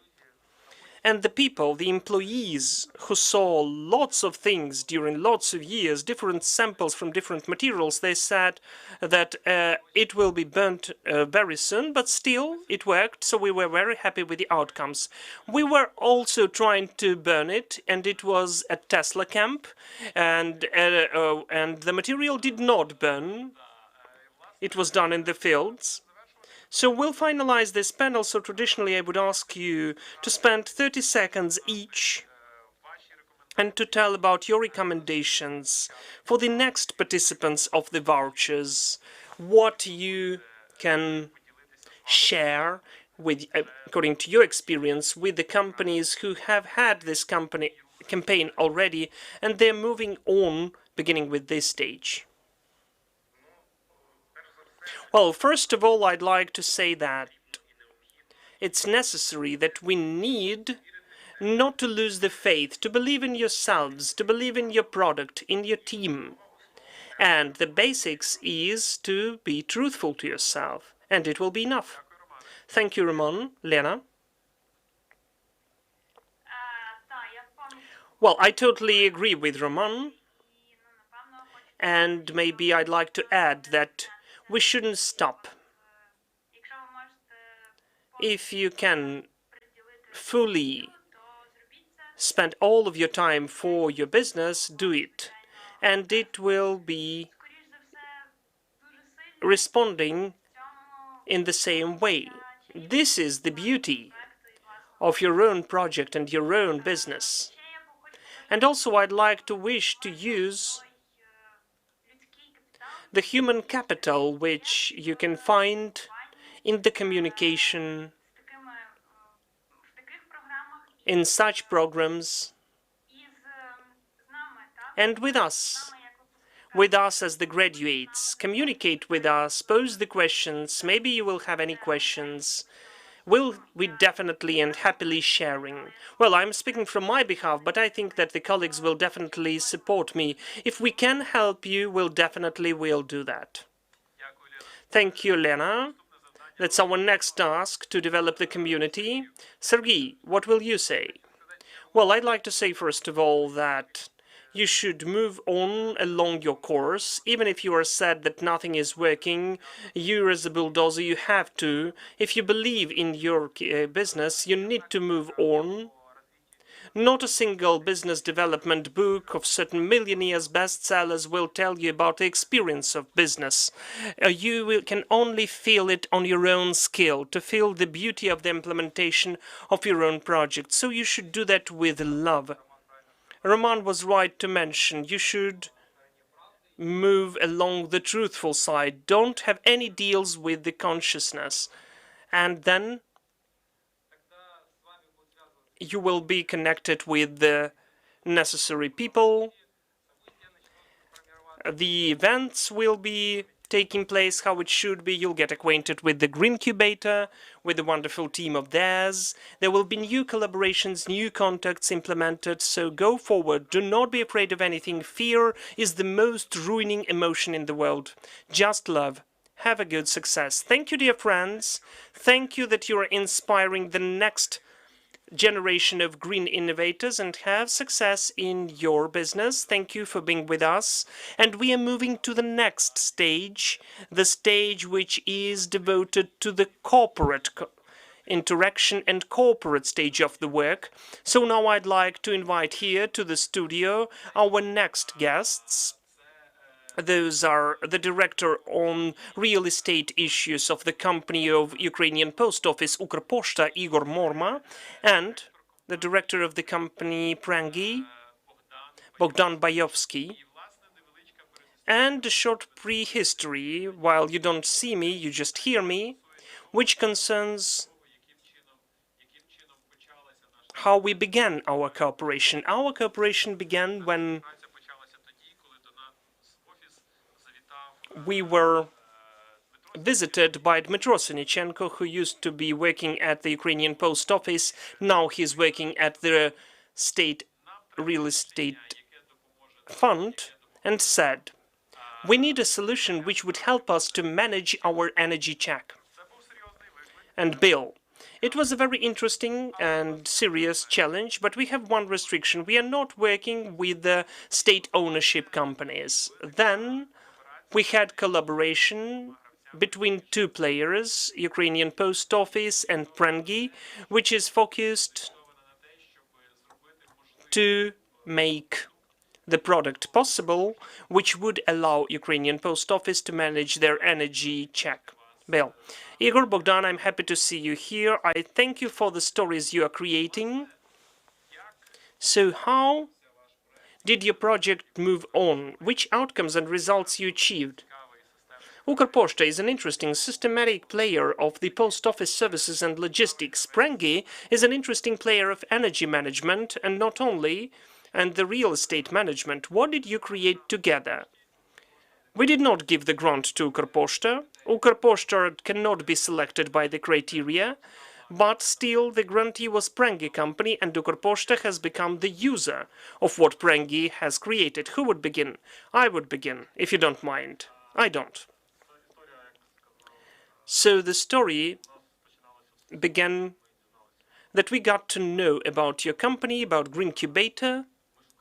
We were searching for the program product which would help us to manage real estate. We have more than 12,000 objects. And of course, the management, I will be sincere to you, is in the files, in the Excel tables. All the information was separate, diverse sources. So we were searching for the software which could help us to consolidate this. The module is just a part of this complex. We wanted to unite all the information about the real estate programs and to automate reports, to automate the decision-making process, and to have a certain analysis from the perspective of the main idea. How much each of the objects is costing us. So it happened that accidentally we got acquainted with Bogdan, with his software, and when we communicated, we understood that in our activity, we can see similar missions for the efficient management of the real estate. When we got acquainted with him, we understood we have the similar mission in energy efficiency. And the nice attitude and to the planet and energy resources. This was the first acquaintance. There was the second stage as well. When you begin some business, you don't understand what's the volume of the work you need to do when you introduce such big projects. You don't understand all the complications which can emerge in front of you. Ukrposhta, the state enterprise, is not always digitalized, so we needed. The hardest project was to digitalize all the data we had in the tables, on the papers. So we had to digitalize that, and we faced the first issue, that the data is not correct. It's not specific and precise. If we look at the energy module and the sensors and the meters, lots of the data is just not there or was not filled properly up. What outcomes we achieved as for now? We introduced all the real estate objects, more than 12,000. All of the documents are in the system. We can open the passport of the object. You can get and watch the video, the photos, the documents. If you don't have any documents there, you can find them out there. You have the automated tax reporting and accounting for the land, for the real estate. We tested this module in the working mode for the first in this year. We replaced lots of people who had to work manually before. As for the energy module, that's what took most of the time in the cooperation with Bogdan. We introduced all the data for several periods, heating periods, and now we begin the processing. Unfortunately, we haven't finalized this work so far. There are lots of errors in the data, a big volume of data, but still, we've created the algorithm, and now we understand that thanks to the program, we will see those discrepancies and mistakes which were done by people manually. Now we find them out, we correct them, give the information to the branches, and later Bogdan will show several slides from his program. You will see how it is shown visually, how we're working now. And later I can add a bit if there are any questions, how we're working and we are impacting our activity from the perspective of this software. Why is this software needed in the future? It does not only let you manage the expenses and to see them online. First of all, we'd like to construct the motivation system of the people who are responsible for the real estate expenses, and to create rankings not only object by object but between the branches, to motivate the team at the places and to be more energy efficient, and to have the temperature mode in the branches.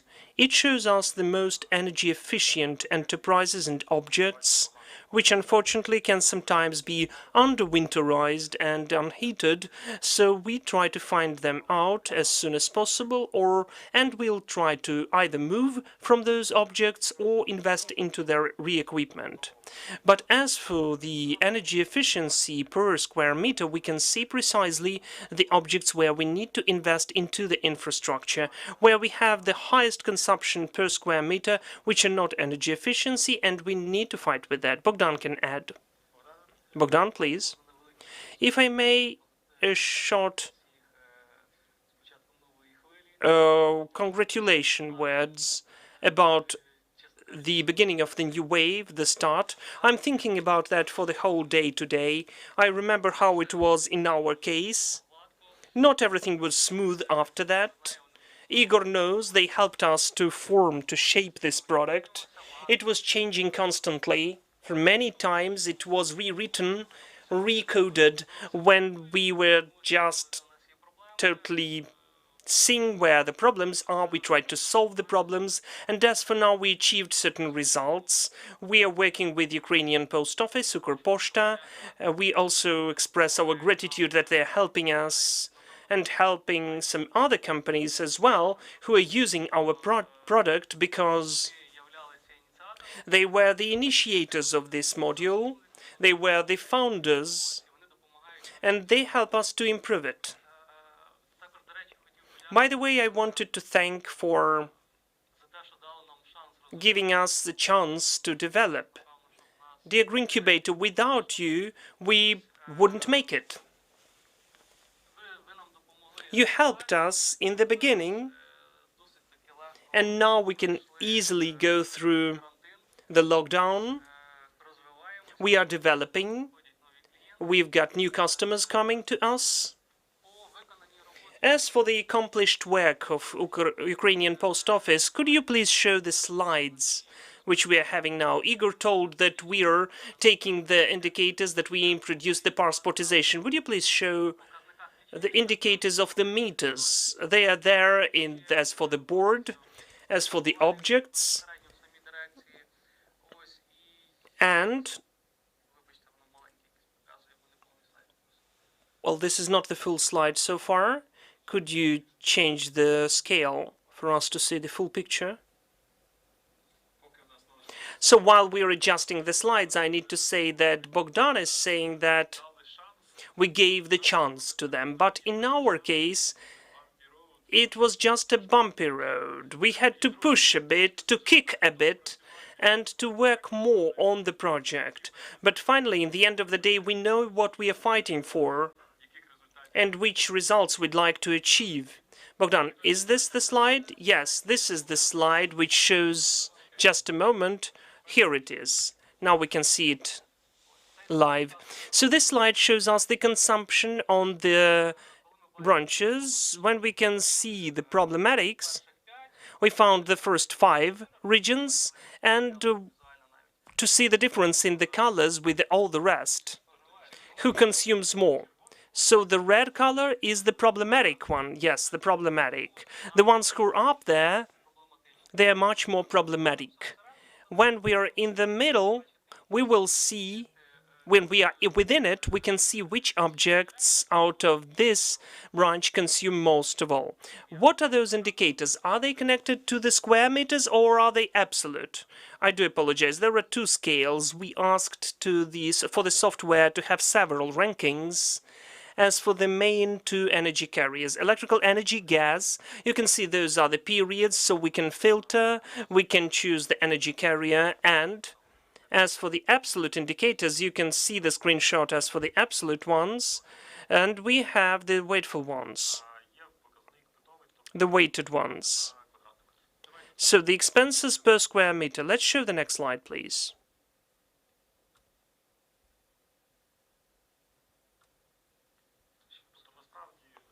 So in fact, the system is very flexible. When I came to the studio, there was the question of recommendations. So if you're watching the video live now, if you're interested in this product, you can try and use this module. We have 12,000 objects, and the main problem was with the scaling. But what we are checking at the bigger objects, the module is really working. You can look at the algorithms which we already created, and period by period you can filter them. You can look at your schedules of consumption if you've got several objects. You can look at the energy efficiency and energy losses per square meter, and you can see where you can have the weighted consumption. So as we promised since the very beginning, we are providing this module for free for our customers, and we will be happily providing it, and we can connect and adjust it. So if you've got the client of the Prengi as the service which is helping to manage real estate as it is, the module of energy efficiency is accessible for free. True. So I know that you've got several other installations of the modules of energy efficiency of Prengi, and you're dealing with different types of companies getting analytics. I perceive such products, formally saying, as an energy detective, an energy Sherlock Holmes, who is looking where we have some kilowatt escaping or maybe even megawatt hour. What were the typical issues which you, together in the Ukrainian Post Office and maybe with Bogdan in any other objects which you were able to catch, to follow, thanks to such an energy analytics through the network and grid organizations? As for the Posta, we could find out the human factor, the improper input of indicators and reporting. The worst is that this reporting was done by the energy generating company. We were just paying too much.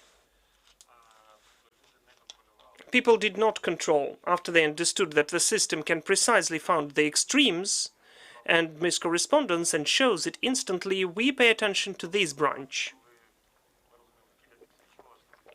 We had the cases when we had the problem with some branch and the people took the documents and tried to check everything and they adjusted the activity so everything was okay. So when we have 12,000 of objects, it was substantial. Secondly, since the Q4 of this year, as we've checked the module and it is working, we are implementing the ranking, the branches which will generate the best indicators when we stick to it's compulsory, the temperature mode. They will generate the lowest losses of energy carriers. They will have the higher KPI than the last branches, taking into account the temperature modes of Ukraine. To be very honest, as for Chernihiv and Odessa, for instance, if we compare.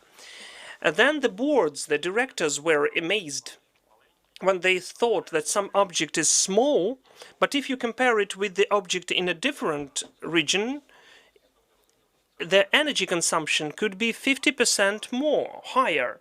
So maybe they had to replace the whole boiler or some spare parts of the boiler because it was not working at all. For us, it was a point of attention because 400 objects of Ukrainian post office will be this year. I mean, their engineering infrastructure will be repaired because of this module. Unfortunately, we don't have the opportunity to repair all of them simultaneously, but with the help of this module, we will control and find out. We have already found out, we have this data. We are planning this year to update and to renovate 400 objects, which have the highest attention and where we will be working with them where the energy consumption is the highest. And during the next season, we'll have the lower consumption about that, and we'll have the new 400 leaders in this ranking. I do understand that this question is intimate. You may not answer it, but if you understand the figures as for the money, can you mention the money sums of money? Did you have the savings? Ukrposhta, Ukrainian post office, is spending per annum, depending on the prices on the energy which we buy at Prozora, approximately 10 million hryvnia. That's what we spend for electrical energy and gas. If we take the consumption only, we are conducting the comprehensive approach. We just don't do that thanks to PRNG to achieve economic effect. It won't be that easy to separate it. But we are conducting not only analytic replacement of the equipment, we provide some administrative measures. And if we understand that we are out of money and we need investments, we're just moving out of the object, we sell it. And we move to the better repaired premises, which is rented. So just introduction of PRNG will not help us in any case, but we can be sure. And what we have in the reports, 10 to 12% of savings can be done per annum. While in the scale of Ukrainian post office, this indicator is very substantial. Bogdan, I support Igor in his words. Really, the human factor maybe is the key one in the implementation of energy management and data collection. So we are trying to get away from it, to automate as much as possible. Now we have two partners who are helping us to integrate and to take the indicators of the census automatically. As for the census manual work, we found the solution. The cell phone, when you just point the camera at the figures, it will look at the figures, it will identify them and record them. This is how we can fight the human factor with the improper input of data. We are working on that again already and we are implementing it. Thank you. If we speak about other customers who are using PRNG and the energy module and analytics of energy efficiency, do you have the opportunity to share the data? Can you share the data about their economic effect?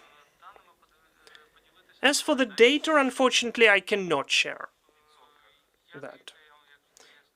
Even in the percent. Well, look, Besides Ukrposhta, we have some commercial real estate, and the main users of the energy management module are the contractors, who took the obligation to look at the indicators of the census and to pay for that. Those are their obligations in front of the owner of the real estate. We're helping them.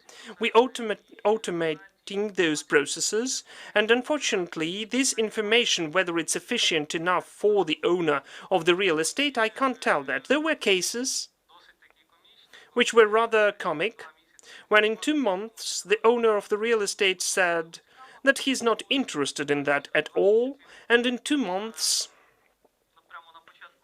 in the beginning of the month, this was a big factory, they had a leak of the pipe, not that huge, but still it was obvious, and the obligations of the contractor was to show everyday indicators on water consumption, so they could see that the water was overspent. Then the owner of the real estate said, oh, it's cool, because otherwise we had to wait up till the end of the month, and only then we could see that there is an issue. But the bill was very big. So they didn't see the leak itself, they saw the analytics. Yes, they saw the anomaly in the consumption, because their territory is huge, so they went and searched for the leak of water all over the territory. Okay, we have to finalize this panel, but still, such companies as Ukrainian Post Office, in our case, we say they're either launching customer, the first customer, or problem owner.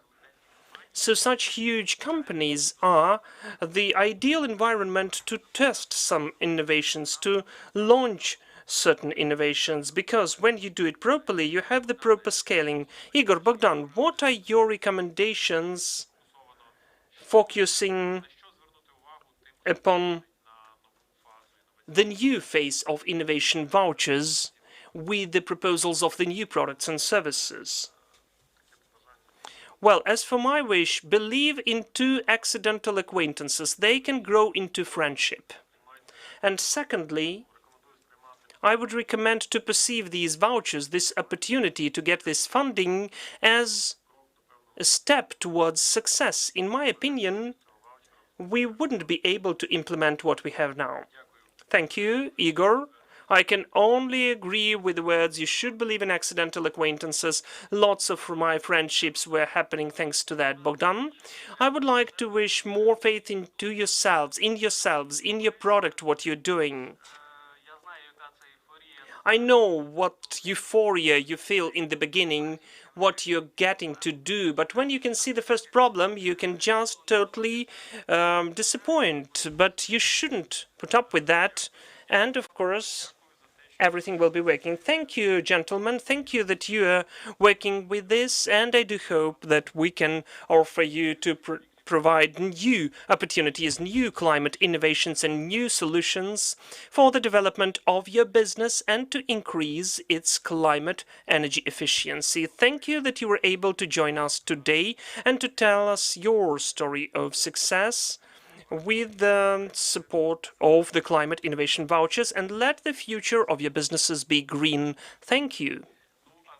And now we're coming to our next stage of interaction. So we are coming closer to the point when we can press the button which will launch the applications for the Climate Innovation Vouchers. So for that, for us to be able to share the guidelines, how we are doing that, how we are moving on, I do invite here on air our head of communications here, Katerina Zalewska. Katerina, I welcome you in the studio. Thank you that you are moving on with this component, and thank you that you're developing this vector and you're keeping it. Thank you so much. So what is ahead of us? Together with the whole team, our team and the team of our partners and contractors in Belarus, you've spent a lot of efforts for the vouchers to be even more comprehensible, more precise, more definite.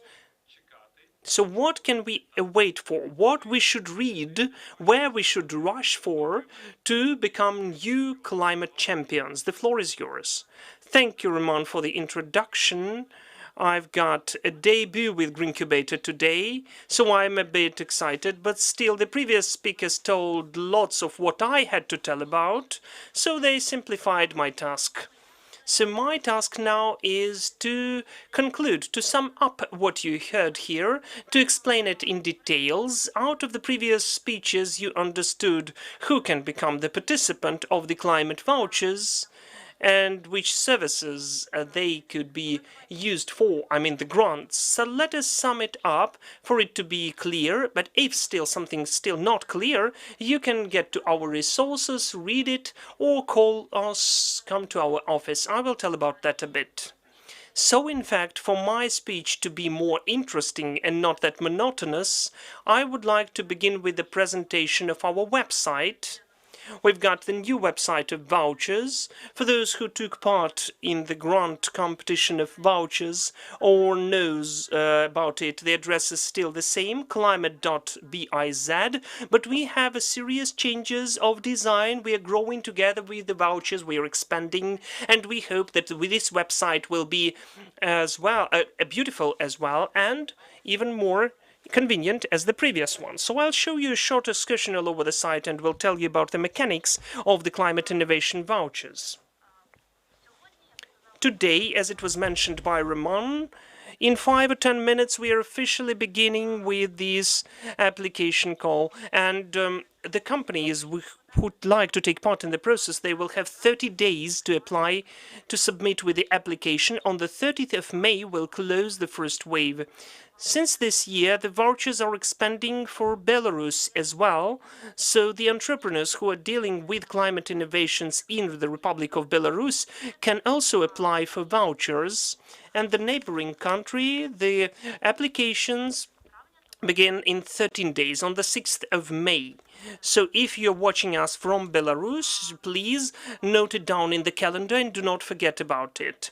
So the sum of the voucher can be 50,000, up to 50,000 euro. During the previous years, our analysis witnesses the average check of vouchers was approximately 32,000 vouchers. So when you prepare your project, please focus upon those sums of money and try not to achieve such thresholds. Who can take part in the climate innovation vouchers? The mission of the vouchers is to help and support the companies which belong to the SMEs, which are the developers of climate technologies themselves, or who are willing to integrate those technologies into their business processes. Here you've heard lots of examples which services and points and actions were funded with the help of the vouchers, so the system is working in the following way. You're the company which has its own development, the biogas station, for instance, and you want to create a mobile app or some component which can help to manage this station remotely. You understand that you have an issue, you understand that you need a certain service, the development of an app, and maybe you even know who to go to get this service. So now I'm coming to the service providers, one more important component of this project, without which you cannot submit for the vouchers. This is the company which can provide the service which is necessary for your technology, to improve it, to finalize it, to, in fact, and those services which can be used by the money, with the money of the vouchers. What can that be? This could be the services on industrial design, the international or national certification, the story of patents. You can develop a mobile app or any other component which is needed for your service. You can order the development and the protection of intellectual property and other services which can be needed for your technology if in your project application you can explain why you need this service and that it can really help you to solve the issue you're facing. So how it's all working? A bit more details and in a more comprehensive way. For the beginning, you need to define the issue you would like to get to with the help of the voucher. It's highly probable that you know the issue and you understand what's needed to solve it. And maybe you know whom you'd like to get to. That's why you need a second step to choose the service provider. At our website there is the list of service providers, and out of this list you can choose the partner. But if you want some company which you cannot find at our website, you can get to this company and to ask them to register at the website for you to have an opportunity to choose them as a service provider. After that, you can sit down and get your application ready. If at this stage you've got any questions, you're not sure that this application will be compliant to the rules of the project, or you don't understand the mechanics, you can have the consultation of ours. You can register for the consultations. I will show later where you can do that at the website. You can call us, you can write us, and again, several options how to reach us. I will tell about the channels later. You submitted the application, good for you. After that, we are waiting until the selection commission considers your application. It will not take much time, don't worry. In a week or two, you will get a response whether your application was selected or not. If it has been selected, you can open the champagne, you can begin the celebration, but not exactly. So after you have the competition selection, we will help you to award the grant deal between your company and the EBRD to accomplish this grant application. And then the most responsible stage for this project, to get the funding within the grants. How it is working? You need to execute what you've written in the application, and our project manager of Greencubator is checking the accomplishments, whether all of your obligations were done, and also we are checking one more important point, whether your company really covered 25% of the grant sum. For instance, if you applied for 10,000 euro, within the project you need to pay to the service provider 2,500 euro. The rest of the money, after the project is done, will be paid to the accounts of your company by the EBRD, and you can fully pay for this project. This is how the whole scheme is working. Now I'd like to tell more about the participants. Could you show the participants part, please? And about the criteria of assessment. At this page, we have mentioned four main criteria of the assessment. They are not the only ones, but they are the key ones which you should focus upon when you are getting your application ready and when you think whether it's really is in accordance with the requirements. This is the decrease of the greenhouse gas emissions, whether your technology helps to decrease the CO2 emission, and also the upscaling and the use of your technology in other sectors, the level of innovations, whether this technology is something new or the upgrade of some existing technology, or maybe it's rethinking, and also the market potential, whether your product is capable to grow, whether it's capable to increase the share of your company at the market or globally impact the economy of Ukraine or the world. And a bit more about the case. Well, you saw all of that and you're thinking whether my company can apply. Could you show the part, the line, what's the case when my company can apply for the grant? First of all, you need to have your climate development, or you would like to implement some climate technology. You need to be a registered legal entity, the private company. As Roman has said, this grant is not foreseen for startups, state companies, NGOs or scientific institutions. The grant program is aiming for the support of SMEs. Your company needs to belong to small or medium enterprises. And also you need to conduct your activities at least for 2 years before you submit an application, and you need to be ready to cover at least 20 to 25% from the grant sum of money to get this grant. At this page you can look at other questions about certain restrictions for the company and services which can be paid. I already mentioned them.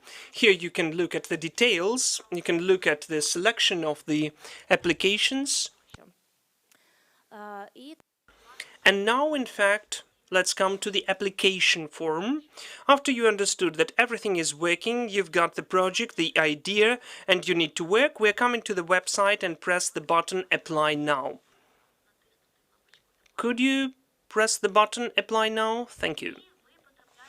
Here you get to the system of grant management, where you will work with your application and where the jury will assess it. You can see in the upper corner the opportunity to choose the language. There are several languages here: Ukrainian, Russian and English, maybe even Spanish, it seems to me.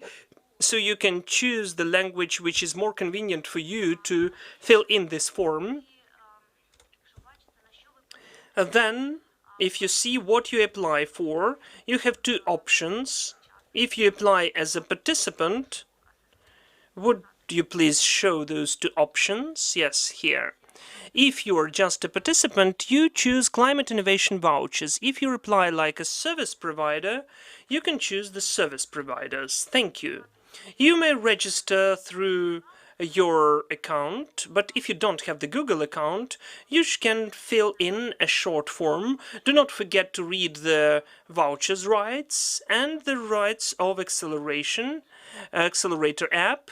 So you tick the boxes and then you're registered. This will be the working account you will be working with, where you can fill in the applications and where our grant manager will contact with and our competition jury. Would you please come back to the website? And now about the contacts with us. We've got lots of updates besides the new website, where we tried to tell as much as possible about the vouchers and their opportunities. If you don't understand anything, you can get an individual consultation. You should register to it for our managers, choosing the country you're from. And also you may call us. We are always ready to speak to you live. You can write to us separately to our email if you didn't have the proper response during the call or the consultation. And also we have one more communication trick, the channel of quick communication with you, the specially created page in Facebook. Could we watch it now? Yes, we have upgraded. We have a beautiful identics now, and we decided to separate this page from our Greencubator to simplify communication with the participants and to answer your questions and to tell you quickly what's happening in the vouchers and to get a separate meeting around the vouchers at this page. So please subscribe it. So far it's new. We don't have that much of information there. We launched it just yesterday night. Would you please subscribe? We've got all of the contacts there. You can write in the messenger and I will be personally following it. So not a single question will be left without an answer. We are always ready to help you to find more people. Please come, apply, take the vouchers and become environmental, climate neutral. And in the end of our launch, we will show the QR codes again for the website and for the page in Facebook for you to scan them and instantly to get to the site, to Facebook, and to begin the work. Thank you so much, Katya. Thank you for the explanation, and thank you for the creation of all of those communication channels. This is a huge piece of work where there were efforts of the whole Greencubator team and Civita as well. So now let us ask the questions we got. Let's look at the list. Yes, we've got lots of questions here in the registration form. I can see that we've already answered some of them during our event, but still there are some of the peculiar questions which I will resend to Roman. Okay, let's try to consider them. For instance, there are some questions like, can you get the grant at the stage of the development of the technology? Well, look, in this case, we're speaking about the type of the company which the program of Climate Innovation Vouchers are created for. It's not working for the startups. The companies should be registered. It's not working for the bigger corporations at a bit of a different scale. And we've got other projects which are supported by the EBRD and EU for that. But if in the existing company the technology is at the stage of the development and is already had the first validation of the market, and you can see that you need to involve the professionals for this technology to be worked up to the market readiness, you can get to the program. In any case, I'd like to emphasize that the program is the competition, and the jury assesses the opportunities of the program, the opportunities of the project to get to the market, to make systematic changes at the market. It's the competition, it's the contest, we can't do anything about it. It's the very serious competition for a place, but still we are happy if we are able to help you at the stage of the development of the new technology, and there are lots of teams we were communicating with who provided breakthrough components for the existing products or had some new products for them. This is the component I'd like to drive your attention to.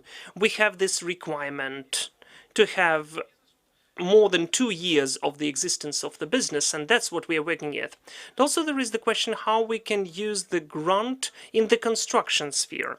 In fact, we had Sergei Kovalenkov as the guest, so he told about his case a bit. But in fact, when we look at the services which you need in the construction sphere, please apply. If you're not sure that this is your story, call us or get the consultation, register for it, and we will take in more details whether it's working. Yes, Katya, thank you. And besides that, we'll conduct lots of online consultation sessions, and we'll definitely announce about that at the website. And also we would like to create the opportunity to communicate with our graduates. And if we speak about the history, in fact, 3 companies which were supported by the previous stage of the Climate Innovation Vouchers are working in different segments of construction, from the new innovative materials till the complex module construction, and we are happy to see such a diversity. I may say that the construction industry is one of the biggest factors of the pressure into the environment. Let's begin with the 2 basic materials, cement and steel. The production of those 2 materials generates more than 10% of all the global greenhouse emissions. So there's certain room for innovations. We cannot forecast which technology you are bringing to us, but still we are searching for innovators in the construction as well as a very carbon-intensive industry. There is one more question about the expanded funding without the interference into the operational activity. As far as I understand, the potential participants are afraid which obligations they take because of the grant, and if there are any interference, if there is any interference into the operational activity. I can assume that the question can be rephrased: do you take the part in the business? Do you take the share of the business? This grant program does not foresee equity investment. This program does not concern the equity investment into your company, but still this program introduces certain restrictions. These grants are not created to fill in the turnover money of your business. They are created to give you an opportunity to involve the professionally necessary contractor for those services. I'd like to emphasize this contractor is an autonomous organization from you, and one of the factors of disqualification of the company at the selection stage is an attempt to work with a controlled contractor. So in this case, I may say, operationally, we are not impacting how you take the decision. But we make everything possible for the transparency of all of the transactions, all of the deals. And yes, we do come to look at the really manufactured product. We communicate with your contractors, and we follow the story of your work to avoid different possible deviations from the transparent model of interaction. So we're asking questions, and we consider that this is an important part to create the breakthrough innovations. On the other hand, we give the opportunity to work. We give the opportunity to work with the coolest possible contractors which exist at our market. We have a couple more questions. Do we have time for that? Why not? Those are very interesting questions. Could we get support for the creation of the hydro power station? Does the grant support the development of ecosystem of a certain territory or area? And does the creation of the educational resources on integration of the renewables can be applied to get the voucher? I will speak about the micro hydro station. We do not foresee the acquirement of the equipment, but we do foresee the acquirement of profile online services. If you need certain consultants who can create for you the due diligence or the terms of reference or anything for the electrical station, it is totally working. If you would like to buy the turbines and to create dams, unfortunately it's not the way to do here. As for the development of the online course, it's not that easy to tell, because we are focused for the development of the technologies and implementers of the technologies. I think that the jury will have the question how we calculate the climate effect of the decrease of the emissions as the outcome of the project. But as for your ambition, we do respect it, and we do hope that soon we'll become partners in other spheres of our activity. And on the other side, if we speak, I'd like to mention one more issue, which is also close to that, which is how we can be attached to the scientific work. Yes, it is very close. Eco-innovation projects and scientists. Ukraine doesn't have any restrictions for the state research institution to become a service provider for the company which is winning in the competition of Climate Innovation Vouchers. And I may say that at the previous stage of the project, several beneficiaries of ours, in particular Sergei Kovalenkov, whom you have seen in the studio, they have used the services of the scientific research institutions of the state ownership form, which have their own focus in a certain segment. So in this sphere, there are no limitations. As for the opportunities to develop the ecosystem of a certain area, we are restricted that we are working with the private owned companies, and we need to consider the certain product and project. If it is done by the commercial organization, then we can consider this project and it is compliant with the qualifications requirements. If it is done by the amalgamated community, we are restricted, but we can advise you to get to our numerous projects who are implementing projects in this sphere, and it's really a wonderful ecosystem of Greencubators friends who are helping to implement projects for the communities and territories. I guess that's it. We looked at all of the specific and peculiar questions. The biggest amount of questions are already answered about the criteria, the participants, and so on. As I already said, we are in touch with you. And now I'd like Roman to make this official act of the launch of the rocket, and we're ready to get your applications. Before I make this official act, I'd like to thank. First of all, I'd like to thank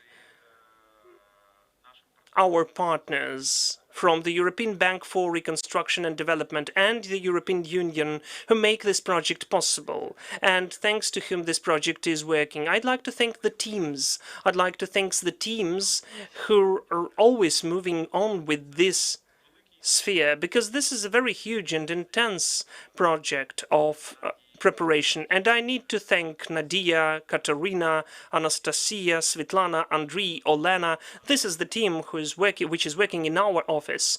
Also, I'd like to express my gratitude towards our partners who are getting the program ready in Belarus: Vlad, Nikolai, Olesya, Veronika, Nikolai, and Yura in the Ukrainian office of Civita, and lots of other colleagues of ours who are working with the incubator, who are creating that with our lawyers in Lviv, our consultant Antonina. We are really valuing you and what you do for the common development of this intense project. So this is really the team effort, and the intensity of this team effort is growing. I do hope that it will launch this rocket of the new champions. And now, in fact, the main thing for the sake of which we gathered here. Yes, we are ready to launch the submit of the applications. You have some time during this wave up to the 30th of May. And in fact, since this moment, we are officially inviting you, drum roll, ta-dam, please register, submit your applications, move on, come to the website of climate.biz and join the new wave of climate innovators. Please find the contacts, register for the consultation sessions, and become for us the new source of pride. Because for us, the biggest joy and inspiration is to share success and even to boast with success. I'm not afraid to be boastful when we can see the success of the champions, because in lots of cases they are really important and dear to us. So we are waiting for you at our website. And now could you show our main contacts on the screen, with the help of which you can create the dialogue with us. The program of Climate Innovation Vouchers is beginning to take the application of the new phase.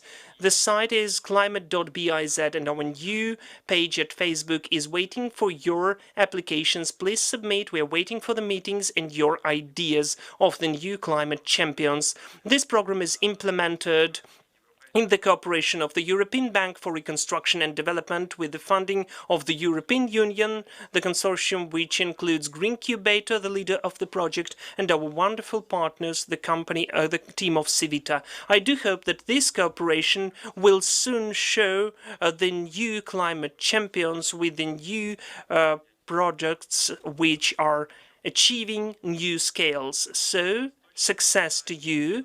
We are definitely not leaving you on your own with the website, and the next week we are planning the new consultations to answer all of your questions in more details. So far, we'd like to express our gratitude that for what you will create, what you are creating, and for what you recommend to us from the perspective of the climate innovators of the future years, who will create the new wave of green GDP and will work in this sphere. Thank you. So the submit of the applications has begun. We will be happy to see you on air with us, then in the applications which will come to our jury, and then when we finally will be able to see each other at the celebration of the successful projects. And today we may say it was a very important day, because besides the announcement of the beginning of the application submit of the new innovation vouchers, instantly after our meeting, according to the rules of the program, writing the first questions, we do recommend you to get to the climate summit of global leaders of the world, which is searching for new ways, and I do hope that what we are doing together will also be the part of this solution. So thank you, dear friends, thank you, dear community and colleagues, again, Nadia, Andrei, Svetlana, Olena, Antonina, Anastasia, Katerina, everybody who's with us, our families, our wonderful technical team, Anastasia Polenkova, we thank you, and everybody who is providing our communication. So, dear community, we are happy to have the opportunity to support climate innovators. Success to you in your projects. Thank you. We are moving on.